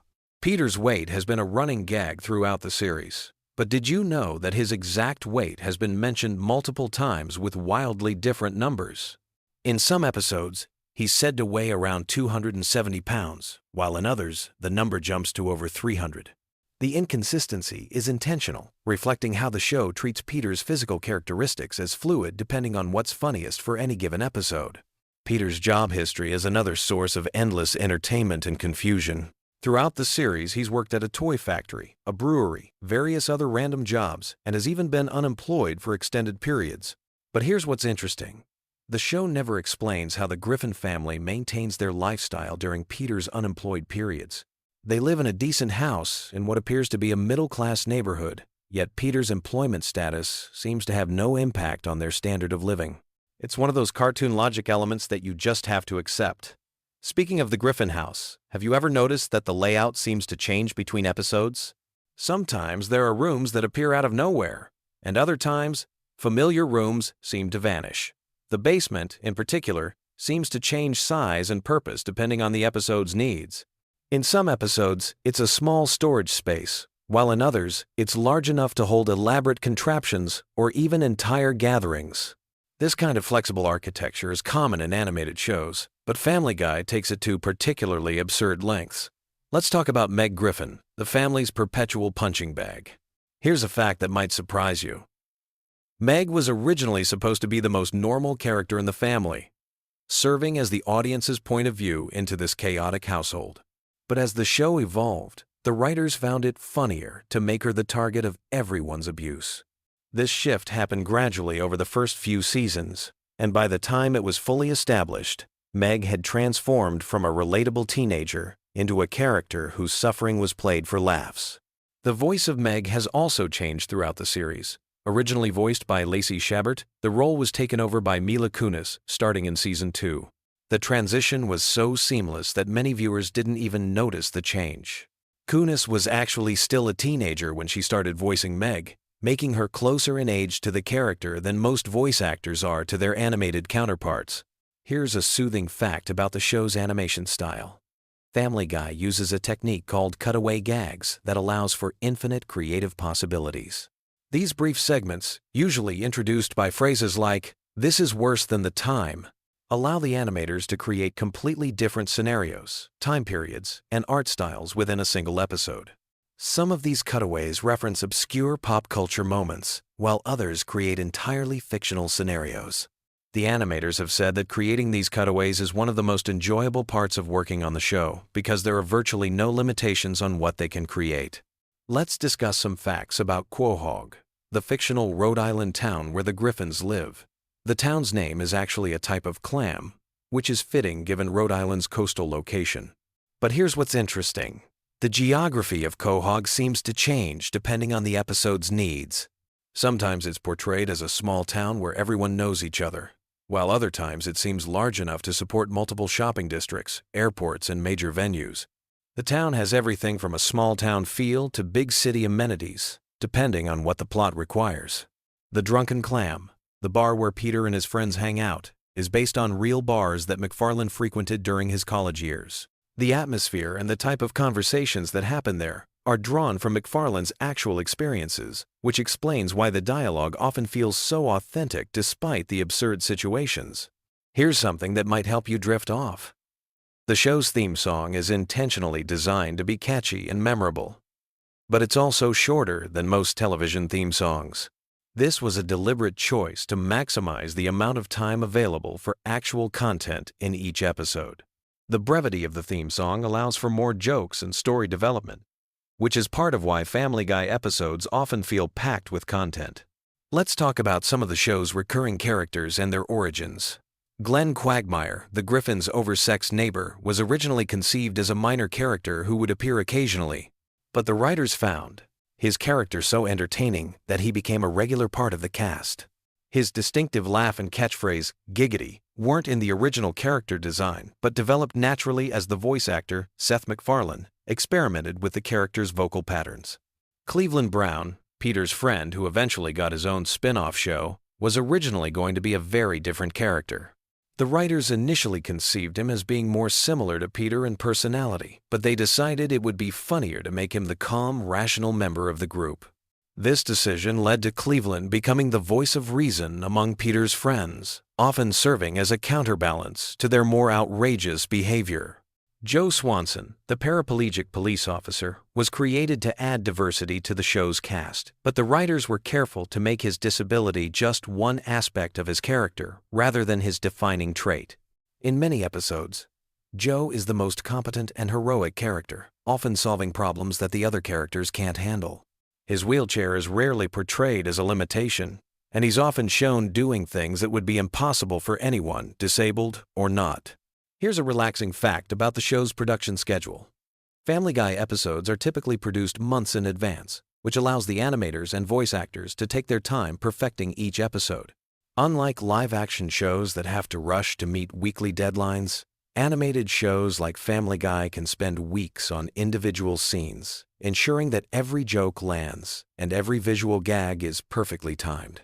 The show's writer's room operates on a collaborative system where anyone can contribute ideas, regardless of their official role on the show. This has led to some of the show's most memorable moments coming from unexpected sources. Sometimes the person responsible for continuity might suggest a joke that becomes central to an episode, or a voice actor might improvise a line that becomes a recurring catchphrase. Let's discuss some facts about the show's cultural impact that might give you something peaceful to think about as you fall asleep. Family Guy has been translated into dozens of languages, and each version faces the challenge of adapting American cultural references for international audiences. Some jokes that work perfectly in English become completely different jokes in other languages, while others are replaced entirely with references that local audiences will understand. The show's influence on internet culture has been enormous. Many of Family Guy's cutaway gags and memorable quotes have become memes that spread far beyond the show's original audience. The phrase, "Oh no," in Peter's distinctive voice, for example, became a popular reaction GIF used in contexts that have nothing to do with the show itself. Here's something interesting about the show's approach to celebrity guest stars. Unlike many animated shows that cast celebrities to voice characters similar to themselves, Family Guy often has famous people voice characters that are completely different from their real personalities. This approach has led to some surprising and entertaining performances that showcase different sides of well-known actors and musicians. The show's approach to continuity is deliberately inconsistent, which actually makes it more relaxing to watch in some ways. You don't need to remember every detail from previous episodes to understand what's happening, because the show often contradicts its own established facts for the sake of a good joke. This means you can watch episodes in any order and still enjoy them fully, which is perfect for casual viewing or when you're trying to wind down. Let's talk about some facts about the show's music and sound design. Family Guy employs a full orchestra for many of its musical numbers, which is unusual for an animated television series. This attention to musical detail means that even throwaway songs and cutaway gags are often surprisingly well-produced and catchy. The show's composers have backgrounds in both television and theatrical music, which explains why many of the musical segments feel like they could work on stage. The sound effects in Family Guy are often created in unusual ways.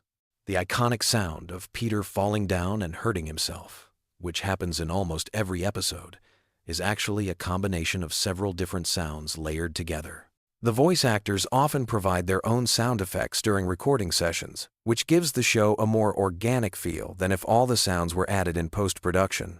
Here's a fact that might help you smile as you drift off. The show's animators often hide small details in backgrounds that only the most observant viewers will notice. These Easter eggs can be anything from references to other shows, inside jokes among the production staff, or even tiny animations that have nothing to do with the main story. Finding these hidden details has become a hobby for some fans, who watch episodes multiple times just to catch things they missed.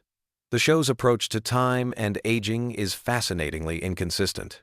While the characters never seem to get older, the show acknowledges the passage of time in other ways. Technology updates, cultural references change, and real-world events are incorporated into episodes. This creates a strange temporal bubble where the characters exist in a perpetual present that somehow includes decades of cultural history. Let's discuss some production facts that showcase the incredible amount of work that goes into each episode. A single episode of Family Guy requires thousands of individual drawings, even though much of the animation is now done digitally. Each character expression, each background element, and each special effect needs to be designed and animated individually. The attention to detail is remarkable when you consider how quickly episodes need to be produced. The voice recording process is also more complex than you might expect. While Seth MacFarlane voices multiple characters, He rarely records them in conversation with each other during the same session. Instead, each character's lines are recorded separately, and the conversations are constructed in post-production. This means that MacFarlane has to imagine how his different characters would interact with each other and adjust his performance accordingly. Here's something soothing to consider. Despite all the chaos and controversy surrounding Family Guy, the show has created jobs for hundreds of people over its many seasons. Animators, voice actors, writers, musicians, sound engineers, and countless other professionals have built careers working on this show. In a way, all of this absurd humor has created a small community of creative people who work together to bring these ridiculous stories to life. The show's international success has also led to cultural exchange in unexpected ways. American animators have learned techniques from international studios, while animators from other countries have brought their own cultural perspectives to American television. This cross-pollination of ideas has enriched the medium of animation as a whole. As we near the end of our journey through these Family Guy facts, let's consider something that might give you pleasant dreams. The show's enduring popularity suggests that there's something universally appealing about stories of dysfunctional families who, despite all their problems, somehow stick together.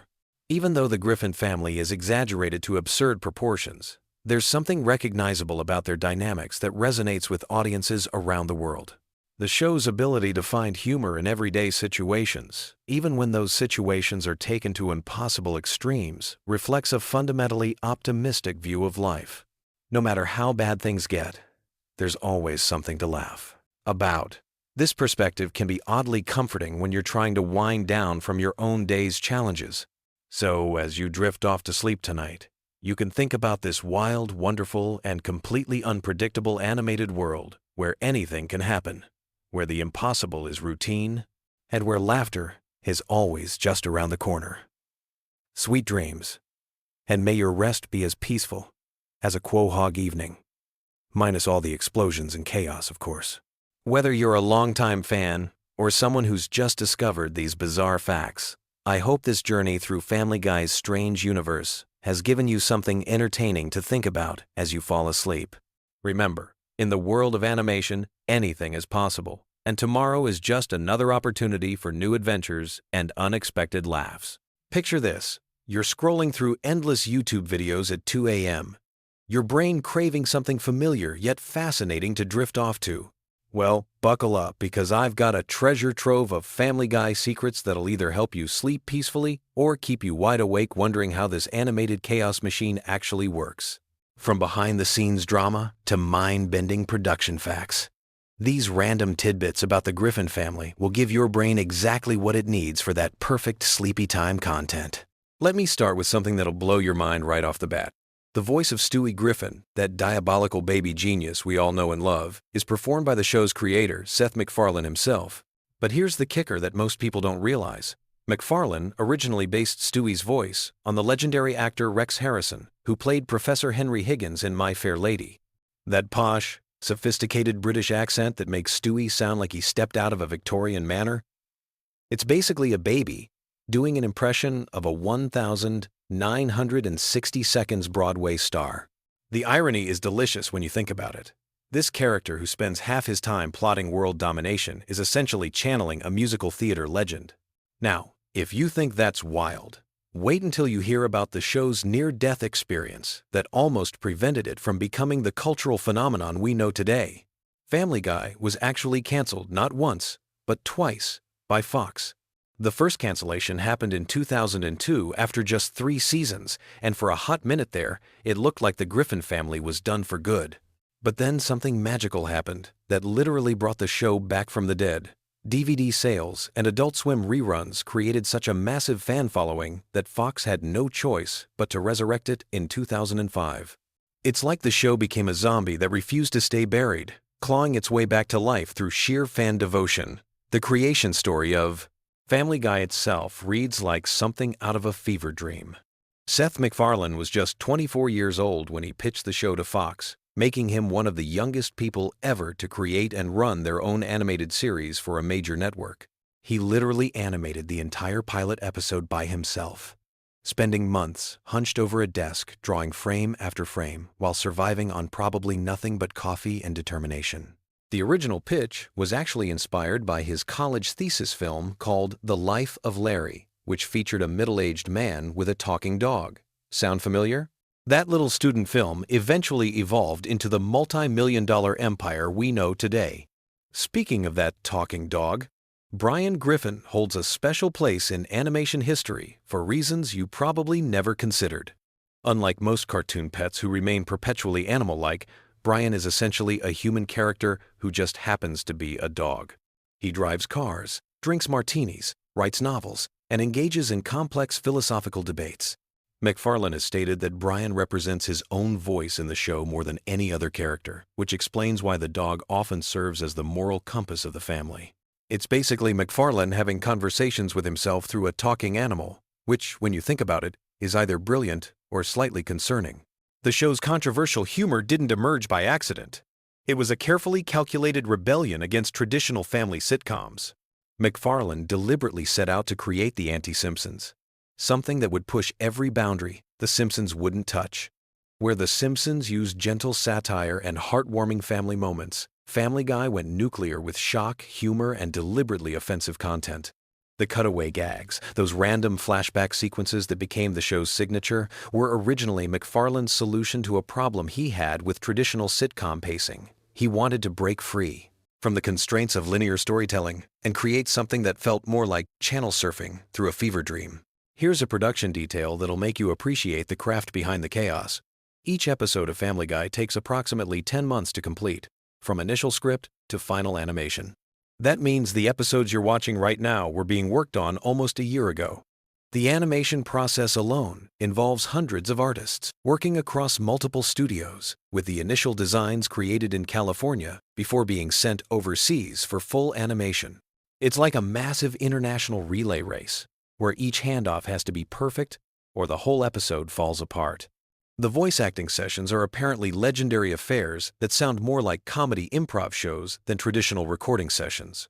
McFarlane voices not just Stewie, but also Brian, Peter, and Glenn Quagmire, often having entire conversations with himself in the recording booth. The other voice actors have described watching him switch between characters mid-sentence as both impressive and slightly unsettling. Imagine seeing someone argue with themselves in 4 different voices while maintaining perfect character consistency. It's basically like watching a one-man theater performance in real time. One of the most fascinating aspects of Family Guy's production is how the writer's room operates. Unlike many animated shows that plan seasons far in advance, Family Guy's writing process is notoriously chaotic and last-minute. Writers have described sessions where entire episodes get scrapped days before animation begins, leading to frantic rewrites and sleepless nights. This seat-of-the-pants approach actually contributes to the show's unpredictable energy, but it also means that voice actors sometimes receive new scripts literally hours before recording sessions. The show's relationship with censorship has been a constant dance between pushing boundaries and avoiding network wrath. Family Guy has developed an almost scientific approach to testing limits, deliberately writing jokes that are slightly more offensive than what they actually want to air, knowing that network censors will demand cuts. The final version that reaches viewers is often the writer's actual intended content, achieved through strategic overwriting and negotiation. It's psychological warfare, disguised as comedy writing. McFarlane's musical background plays a much larger role in the show than most people realize. Before creating Family Guy, he was actually a jazz vocalist and pianist, which explains the numerous musical numbers scattered throughout episodes. Those elaborate song and dance sequences aren't just random comedy bits. They're genuine musical theater productions compressed into cartoon format. McFarlane has stated that he views Family Guy as partly a variety show, using the Griffin family as a framework to showcase different types of entertainment within each episode. The character designs themselves tell an interesting story about animation philosophy. Notice how the Griffin family members all have distinctly different body shapes and facial structures, unlike many cartoon families where everyone looks like variations of the same template. Peter's round, doughy appearance was specifically designed to contrast with Lois's sharp, angular features, while Stewie's football-shaped head was meant to make him instantly recognizable even in silhouette. These design choices weren't arbitrary. They were carefully calculated to ensure each character would be visually distinct even in crowded scenes or quick cuts. Here's something that'll change how you watch the show forever. The infamous chicken fights between Peter and Ernie the Giant Chicken weren't originally planned as recurring segments. The first chicken fight was supposed to be a one-off gag, but the animation team had so much fun creating the over-the-top action sequence that it became a running theme. Those elaborate, destruction-filled battles that seem to last forever? They're essentially the animation team showing off their action sequence skills in a comedy show, like flexing creative muscles that don't usually get exercised in traditional sitcom animation. The show's approach to celebrity guest stars is uniquely twisted compared to other animated series. While most cartoons treat celebrity appearances as special events, with the famous person playing themselves or a character clearly meant to be them, Family Guy often buries celebrity voices in minor roles without any fanfare. A-list actors will voice background characters for single lines, and viewers might never realize they just heard a famous person deliver a throwaway joke. It's the entertainment industry equivalent of hiding expensive ingredients in cheap fast food. Family Guy's international versions reveal fascinating cultural differences in humor. In some countries, entire episodes have been rewritten because the original jokes simply don't translate, not just linguistically, but culturally. What Americans find hilarious might be completely incomprehensible to audiences in other parts of the world, leading to localized versions that are essentially different shows with the same characters. It's like each country gets its own flavor of the Griffin family chaos, tailored to local sensibilities. The merchandising empire built around Family Guy extends into some surprisingly niche markets. Beyond the obvious t-shirts and DVDs, there are Family Guy-themed wine collections, luxury watches, and even high-end collectible sculptures that cost thousands of dollars. The show that built its reputation on lowbrow humor has somehow spawned upscale merchandise that wouldn't look out of place in expensive boutiques. It's cultural cognitive dissonance at its finest. The writing staff includes people from incredibly diverse backgrounds: former stand-up comedians, Harvard graduates, television veterans, and complete newcomers to the industry. This mix creates a unique creative environment where highbrow intellectual humor crashes into street-level comedy instincts. The result is a show that can reference obscure philosophical concepts in one scene and make fart jokes in the next, often within the same episode. Animation errors in Family Guy have become something of a cult fascination among fans. Unlike other shows that try to hide mistakes, Family Guy occasionally leaves obvious animation goofs in the final product, either intentionally, as Easter eggs, or because the production schedule doesn't allow for fixes. These errors have spawned online communities dedicated to spotting and cataloging every miscolored character, floating object, or impossible perspective. It's accidental, interactive entertainment, where viewers become detectives hunting for visual inconsistencies. The show's theme song, that bouncy piano melody everyone knows by heart, was originally much longer and included additional verses that were cut for time. The full version tells a more complete story about the Griffin family's dynamics, but network television's rigid timing requirements forced it down to the bare essentials. McFarlane has occasionally performed the complete version at live concerts, giving fans a glimpse of what could have been the opening sequence if television had more flexible formatting. Voice acting for animated shows requires a completely different skill set than live-action performance, and Family Guy pushes these demands to extremes. The actors often need to deliver lines while laughing, crying, or even while their characters are supposed to be eating, fighting, or running. This means recording sessions frequently involve voice actors doing physical comedy performances in sound booths, acting out entire scenes with just their voices, while making exaggerated facial expressions that no one will ever see, but that somehow make the vocal performance more authentic. The show's relationship with current events creates unique production challenges. Because episodes take months to complete, jokes about contemporary issues often feel dated by the time they air, leading to a complex balancing act between topical relevance and timeless humor. Writers have developed strategies for creating content that feels current without being tied to specific news cycles, though sometimes they get caught off guard when major events happen during production and their carefully planned episodes suddenly seem tone-deaf or prescient in ways they never intended. Family Guy's influence on internet culture extends far beyond just memes and viral videos. The show's cutaway gag structure essentially predicted how people would consume media in the social media age. Short, disconnected bursts of content that don't require following a linear narrative. Those seemingly random flashbacks that interrupt the main story? They're basically the television equivalent of scrolling through TikTok or Twitter, jumping from one unrelated thought to another without warning. The economics behind Family Guy reveal interesting insights into how modern television actually works. Despite being an animated show with relatively high production costs, it's incredibly profitable because animated content doesn't age the same way live-action shows do. There are no aging actors demanding higher salaries, no physical sets that deteriorate, and no location shoots that become impossible due to changing landscapes. The Griffin family can theoretically exist forever without any of the logistical problems that eventually kill most television series. Behind all the controversy and chaos, Family Guy operates like a massive creative experiment in pushing the boundaries of what television can be.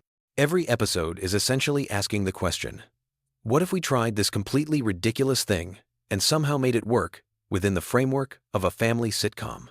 Sometimes the experiments fail spectacularly, but when they succeed, they create moments of television that are genuinely unlike anything else on the air.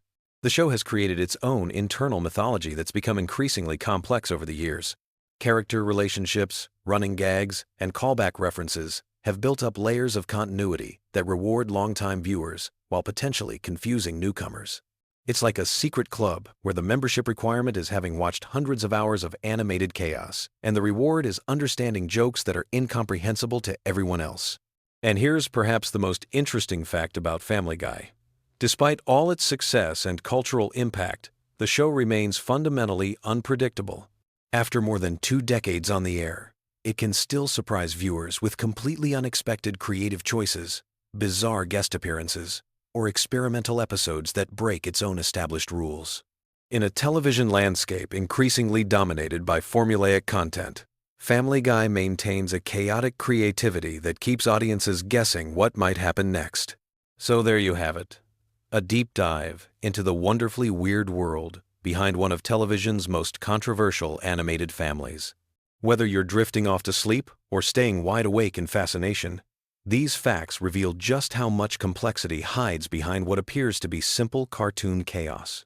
Sweet dreams, and remember, in the Griffin household, normal is just another word for boring. Have you ever wondered why Family Guy episodes feel like fever dreams that somehow make perfect sense at 3 in the morning? Tonight, we're diving into the most bizarre, unexpected, and downright weird facts about this animated chaos machine that's been keeping us entertained and slightly disturbed for over 2 decades. From secret celebrity cameos you never noticed to production secrets that will change how you watch every episode, these facts are perfect for those late-night rabbit holes when your brain needs something wonderfully random to chew on. Picture this. It's 1999, and a young Seth MacFarlane is sitting in a cramped animation studio, probably surviving on nothing but coffee and pure creative madness, sketching out what would become one of television's most unpredictable shows. But here's something that might surprise you. Family Guy was actually rejected by multiple networks before Fox finally took a chance on it. The original pilot was so different from what we know today that Peter Griffin didn't even have his signature chin dimple. That's right, the most recognizable feature of television's most chaotic dad was an afterthought added later in development. Speaking of Peter Griffin's design, here's a fact that will blow your mind every time you see him on screen. Seth MacFarlane has admitted that Peter's appearance was directly inspired by a security guard he encountered at his college. This unnamed hero of late-night campus safety became the visual foundation for a character who would go on to terrorize animated television for decades. Imagine being that security guard and randomly discovering years later that you're the face of one of America's most beloved cartoon disasters. But the real magic happens when you start digging into the voice acting secrets. Seth MacFarlane doesn't just voice the main characters, he performs Stewie, Brian, Peter, and several recurring characters, often having entire conversations with himself during recording sessions. The studio engineers have described these solo recording sessions as watching someone have the world's most entertaining mental breakdown. MacFarlane literally argues with himself, switches between character voices mid-sentence, and somehow maintains the distinct personality of each character flawlessly. Here's where things get really interesting from a production standpoint. The show's writers have a tradition called the random joke jar, where they collect the most absurd, context-free gags throughout the season. When they're stuck on an episode or need to fill time, they literally reach into this jar and randomly select bizarre scenarios to animate. This explains why you'll be watching a normal family dinner scene that suddenly cuts to a 3-minute sequence about a time-traveling sandwich. It's not lazy writing. It's intentionally chaotic creativity with a system behind the madness. The cutaway gags that make Family Guy so distinctive weren't originally planned to be such a huge part of the show. In early episodes, they used these random flashbacks sparingly, but when they noticed these moments got the biggest laughs and the most social media attention, they leaned into the format completely. Now, these seemingly random interruptions are carefully crafted to hit specific comedic beats and often take longer to animate than the main storyline of entire episodes. One of the most mind-bending facts involves the show's relationship with celebrity guest stars. Many A-list celebrities have appeared on Family Guy without most viewers ever realizing it because their characters are so obscure or brief. Drew Barrymore once voiced a background character who had exactly 3 words of dialogue spread across 2 episodes.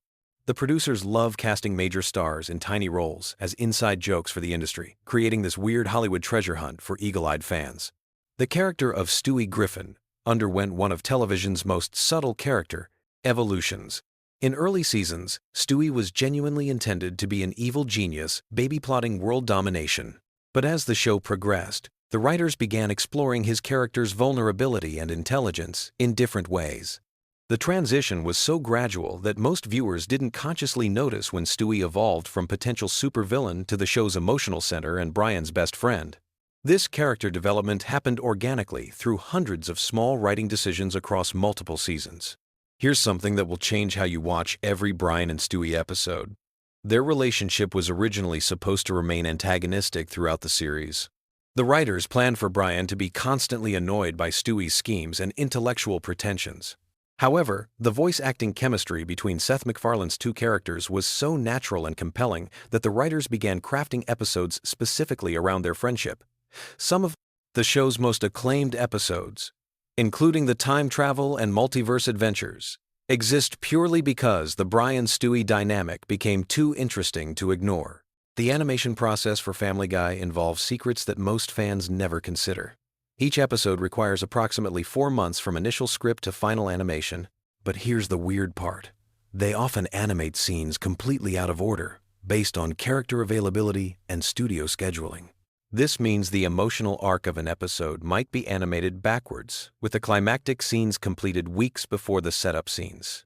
The animators have to maintain character continuity and emotional consistency without seeing the full episode in sequence until the very end of production. Musical numbers in Family Guy aren't just random comedic choices. They serve a specific psychological function in the show's pacing. The writers discovered that musical sequences reset viewer attention spans and create natural breaks in the chaotic energy that defines most episodes. When you feel overwhelmed by rapid-fire jokes and cutaway gags, a musical number gives your brain permission to reset and re-engage with the storyline. It's basically psychological manipulation disguised as entertainment, and it works perfectly. The show's relationship with censorship creates some of the most interesting behind-the-scenes stories. Family Guy pushes boundaries so consistently that the network has entire meetings dedicated to determining what crosses the line versus what's cleverly subversive. The writers have become experts at crafting jokes that technically comply with broadcast standards while still managing to be completely inappropriate. They've turned censorship navigation into its own art form, often making the censored versions of jokes funnier than the original uncensored concepts. Here's a fact that demonstrates the show's cultural impact in ways you might not expect. Family Guy references have been spotted in congressional hearings, Supreme Court footnotes, and international diplomatic communications. Politicians and legal scholars apparently watch the show and unconsciously incorporate its humor patterns into serious discourse. There's something simultaneously hilarious and terrifying about the idea that Stewie Griffin's speech patterns are influencing actual government policy discussions. The economics behind Family Guy reveal fascinating insights into modern television production. Each episode costs significantly more to produce than most people realize because of the sheer amount of custom animation required for cutaway gags. A single random flashback sequence might require creating entirely new character designs, backgrounds, and animation styles that will never be used again. The show essentially produces mini-movies within every episode, making it one of the most expensive animated series on television, despite its seemingly simple art style. Voice recording sessions for Family Guy episodes are legendary among industry professionals for their complete unpredictability. Seth MacFarlane often improvises entire scenes in character, creating alternate versions of jokes that the writers never conceived. Sometimes these improvised moments are so funny that entire episode plots get rewritten around a single spontaneous line delivery. The recording booth becomes this weird laboratory where cartoon characters take on lives of their own and influence their own storylines. The show's treatment of controversial topics follows a specific comedy philosophy that Seth MacFarlane has described as equal opportunity offense. The writing team maintains detailed charts tracking which groups, topics, and themes they've targeted to ensure their irreverence remains balanced across the political and social spectrum. This systematic approach to controversy means every offensive joke is part of a larger pattern designed to prevent the show from developing any consistent political agenda beyond general chaos. Cleveland's spin-off show, The Cleveland Show, was actually conceived as a way to explore Family Guy's universe from a completely different perspective while maintaining the same comedic DNA. The failed experiment taught the creators valuable lessons about what makes Family Guy specifically work versus what elements translate to other formats. Cleveland's return to Family Guy brought with him subtle character changes informed by his solo series experience, creating this weird continuity where a character evolved through his own failed show. The internet age has transformed how Family Guy episodes are created and consumed.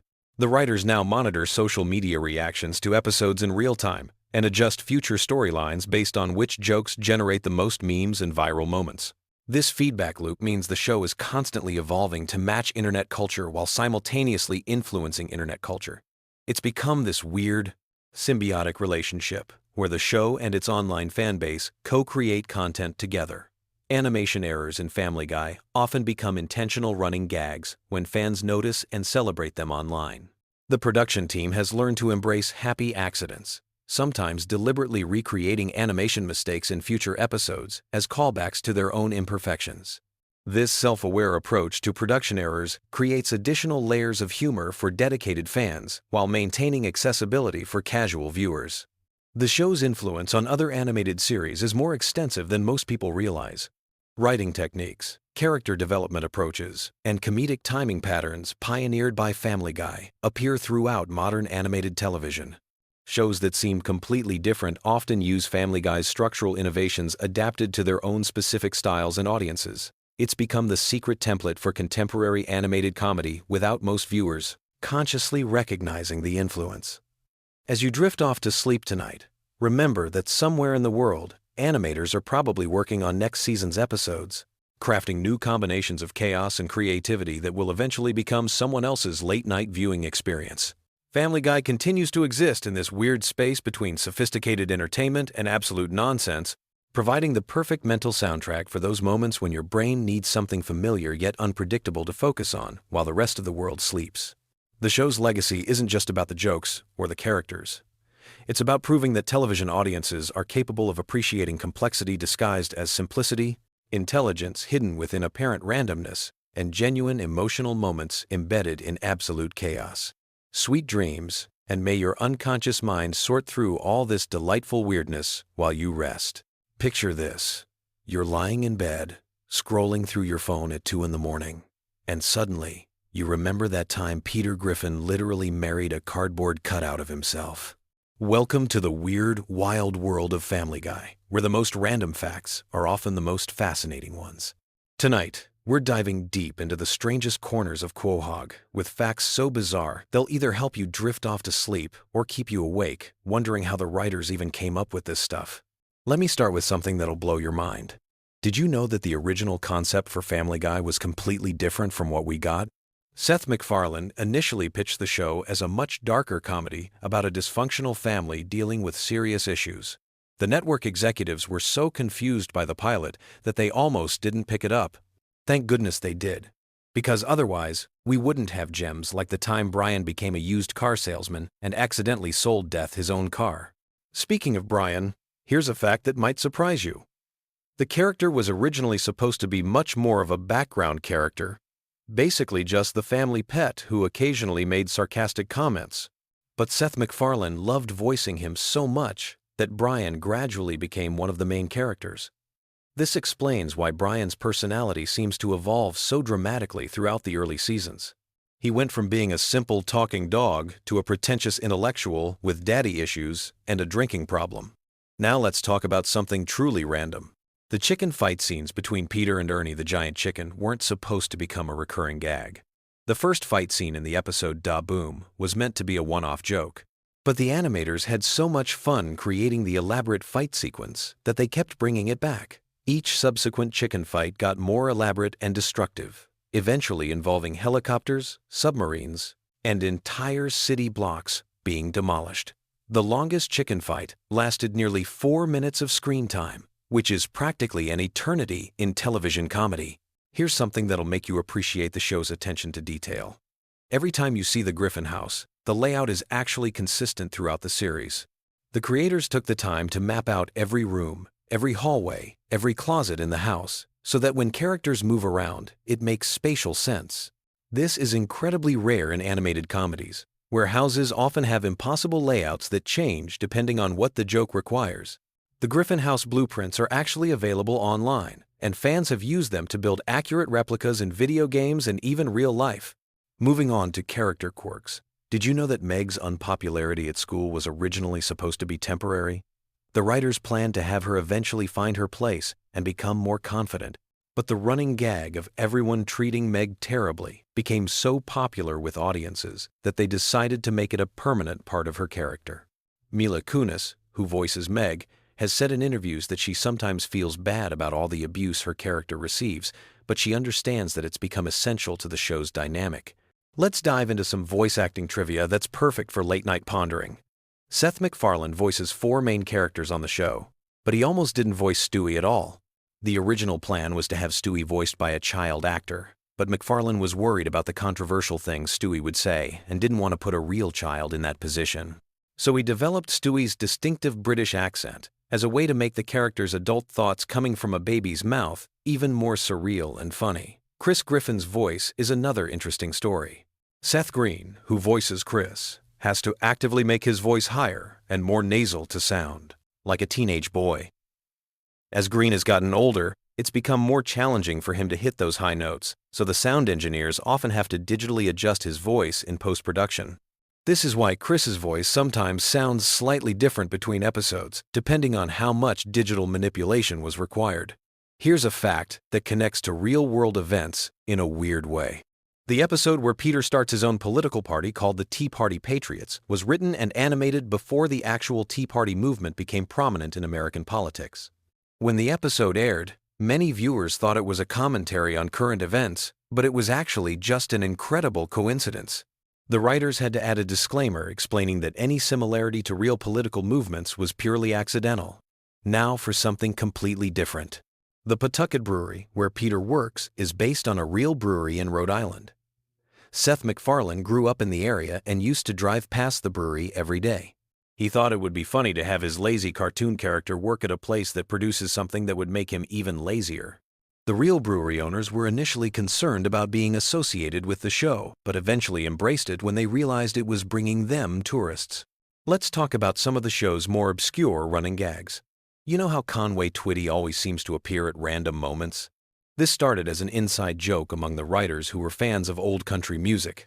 They would play Conway Twitty songs during late-night writing sessions to keep themselves awake. Eventually, they decided to work him into the show as a bizarre non sequitur that would confuse viewers and break up the pacing in unexpected ways. The Conway Twitty segments are actually some of the most expensive parts of the show to produce because they have to pay for the music rights. Here's something that'll make you look at Cleveland differently. When Cleveland got his own spin-off show, the original plan was for him to stay in Quahog, and the spin-off would focus on his adventures around town. But the writers realized that would be too limiting, so they created the elaborate storyline where his house gets destroyed and he moves to Virginia. The bathtub falling through multiple houses scene took months to animate and became one of the most memorable moments in the show's history, even though it was essentially just a setup for a spin-off that only lasted 4 seasons.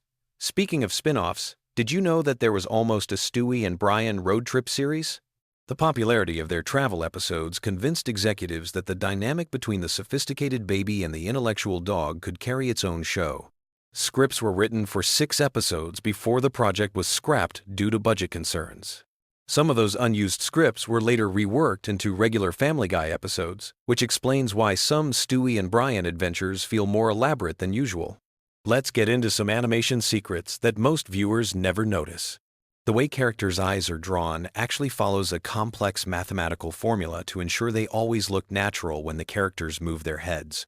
This might sound boring, but it's actually fascinating when you realize that most animated shows just wing it and hope for the best. Family Guy's attention to eye movement is part of what makes the characters feel more alive and expressive than typical cartoon characters.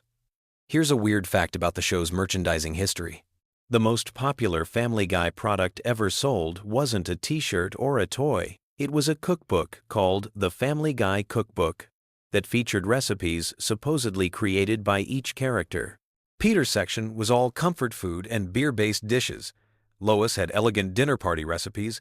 Stewie contributed sophisticated international cuisine, and Brian's section was dinner for 15, entirely vegetarian. The cookbook actually received positive reviews from real food critics, which nobody expected. Now for some trivia about the show's cancellation and revival that goes beyond what most people know. When Family Guy was first canceled, Seth MacFarlane was actually relieved. He was exhausted from working on the show and wanted to pursue other projects. But the DVD sales were so strong and the fan campaign so persistent that Fox offered him a deal he couldn't refuse, including complete creative control and a substantial budget increase. This is why the post-cancellation episodes often feel more ambitious and experimental than the early ones. The show's relationship with censors has always been complicated. But here's something most people don't realize. Family Guy actually has one of the most cooperative relationships with network censors of any adult animated show. Seth MacFarlane learned early on that if you give censors multiple options and let them feel like they're part of the creative process, they'll often let you get away with more controversial content. The writers deliberately write jokes they know will get cut, just so they can negotiate to keep the jokes they really want. Let's talk about some character backstories that were developed but never made it into episodes. Quagmire was originally supposed to have a twin brother who was everything he wasn't, completely respectful and monogamous. This character was going to be introduced as a way to explore Quagmire's personality through contrast, but the writers decided it would be funnier to keep him as an irredeemable character without any redemptive family members to soften his edges. Joe Swanson's backstory is much more detailed than what we see on screen. The writers created an entire timeline of his police career before his accident, including the names of his partners, his most famous cases, and even his police academy graduation rank. None of this has ever been mentioned in the show, but it helps the writers keep his character consistent and gives them material to draw from when they need Joe to demonstrate police knowledge or skills. Here's something about the show's music that might surprise you. Every musical number in Family Guy is performed live by the voice actors, even when their characters are supposed to be bad singers. Seth MacFarlane, who has released several jazz albums, insisted on this approach because he believes it makes the musical moments feel more authentic. This means that when Peter sings off-key, Seth MacFarlane is actually deliberately singing badly, which is apparently much harder than just singing well. The relationship between Family Guy and The Simpsons goes deeper than their famous crossover episode. The two shows' writing staffs have been trading jokes and references for years in a friendly rivalry that most viewers never notice. If you watch carefully, you'll spot subtle Simpsons references in Family Guy episodes and vice versa. This tradition started when several Family Guy writers were hired away from The Simpsons, and they maintained friendships with their former colleagues. Now, here's a production fact that explains a lot about the show's pacing. Family Guy episodes are actually written to be about 30 minutes long, but they're edited down to fit the 22-minute television format. This means there are about 8 minutes of content cut from every episode. These deleted scenes aren't just throwaway jokes either. They often contain character development and plot details that would make the episodes feel more complete. Some of these deleted scenes have been released on DVD collections, and they often change how you interpret the episodes. The show's approach to celebrity guest stars is completely different from most animated comedies. Instead of having celebrities play themselves or obvious parodies of themselves, Family Guy often casts them as completely random characters. This creates a fun game for viewers who recognize the voices but can't immediately place where they know them from. Adam West playing the mayor was the template for this approach, and it's been incredibly successful at attracting high-profile guest stars who want to try something different. Let's explore some of the show's more philosophical elements that get overlooked because of all the random humor. The relationship between Stewie and Brian is actually a sophisticated exploration of the friendship between youth and experience. Stewie represents unlimited potential and ambition, while Brian represents the reality of compromise and disappointment that comes with age. Their adventures often end with both characters learning something, but in subtle ways that don't feel preachy or forced. The show's treatment of time travel and alternate realities follows surprisingly consistent rules. The writers created an internal logic system for how these sci-fi elements work in the Family Guy universe, even though they rarely explain it to viewers. This attention to detail is why the time travel episodes feel coherent instead of just random, and it allows them to create genuine consequences for the characters' actions across multiple episodes. Here's something about the animation process that most people never consider. Each episode of Family Guy requires approximately 15,000 individual drawings. The animators have developed shortcuts and techniques to make this process more efficient, but it still takes about 8 months from the initial script to the finished episode. This explains why the show sometimes references events that seem outdated by the time the episode airs. The references were current when the episode was being written and animated. The voice recording process is also more complex than most people realize. While some animated shows record all the voices separately, Family Guy often records the main cast together in the same room. This creates more natural-sounding conversations and allows the actors to play off each other's energy. Seth MacFarlane switches between his different character voices during these sessions, which the other actors say is both impressive and slightly disturbing to witness in person. Now for some trivia about the show's impact on popular culture that goes beyond the obvious memes and catchphrases. Family Guy has been credited with popularizing the rapid-fire pop culture reference style that's now common in comedy. Before Family Guy, most TV shows would make 1 or 2 cultural references per episode. Family Guy started making dozens of references per episode, training audiences to catch quick jokes and creating a more interactive viewing experience. The show's influence on internet culture is also significant. Family Guy was one of the first TV shows to embrace online fan communities and viral marketing.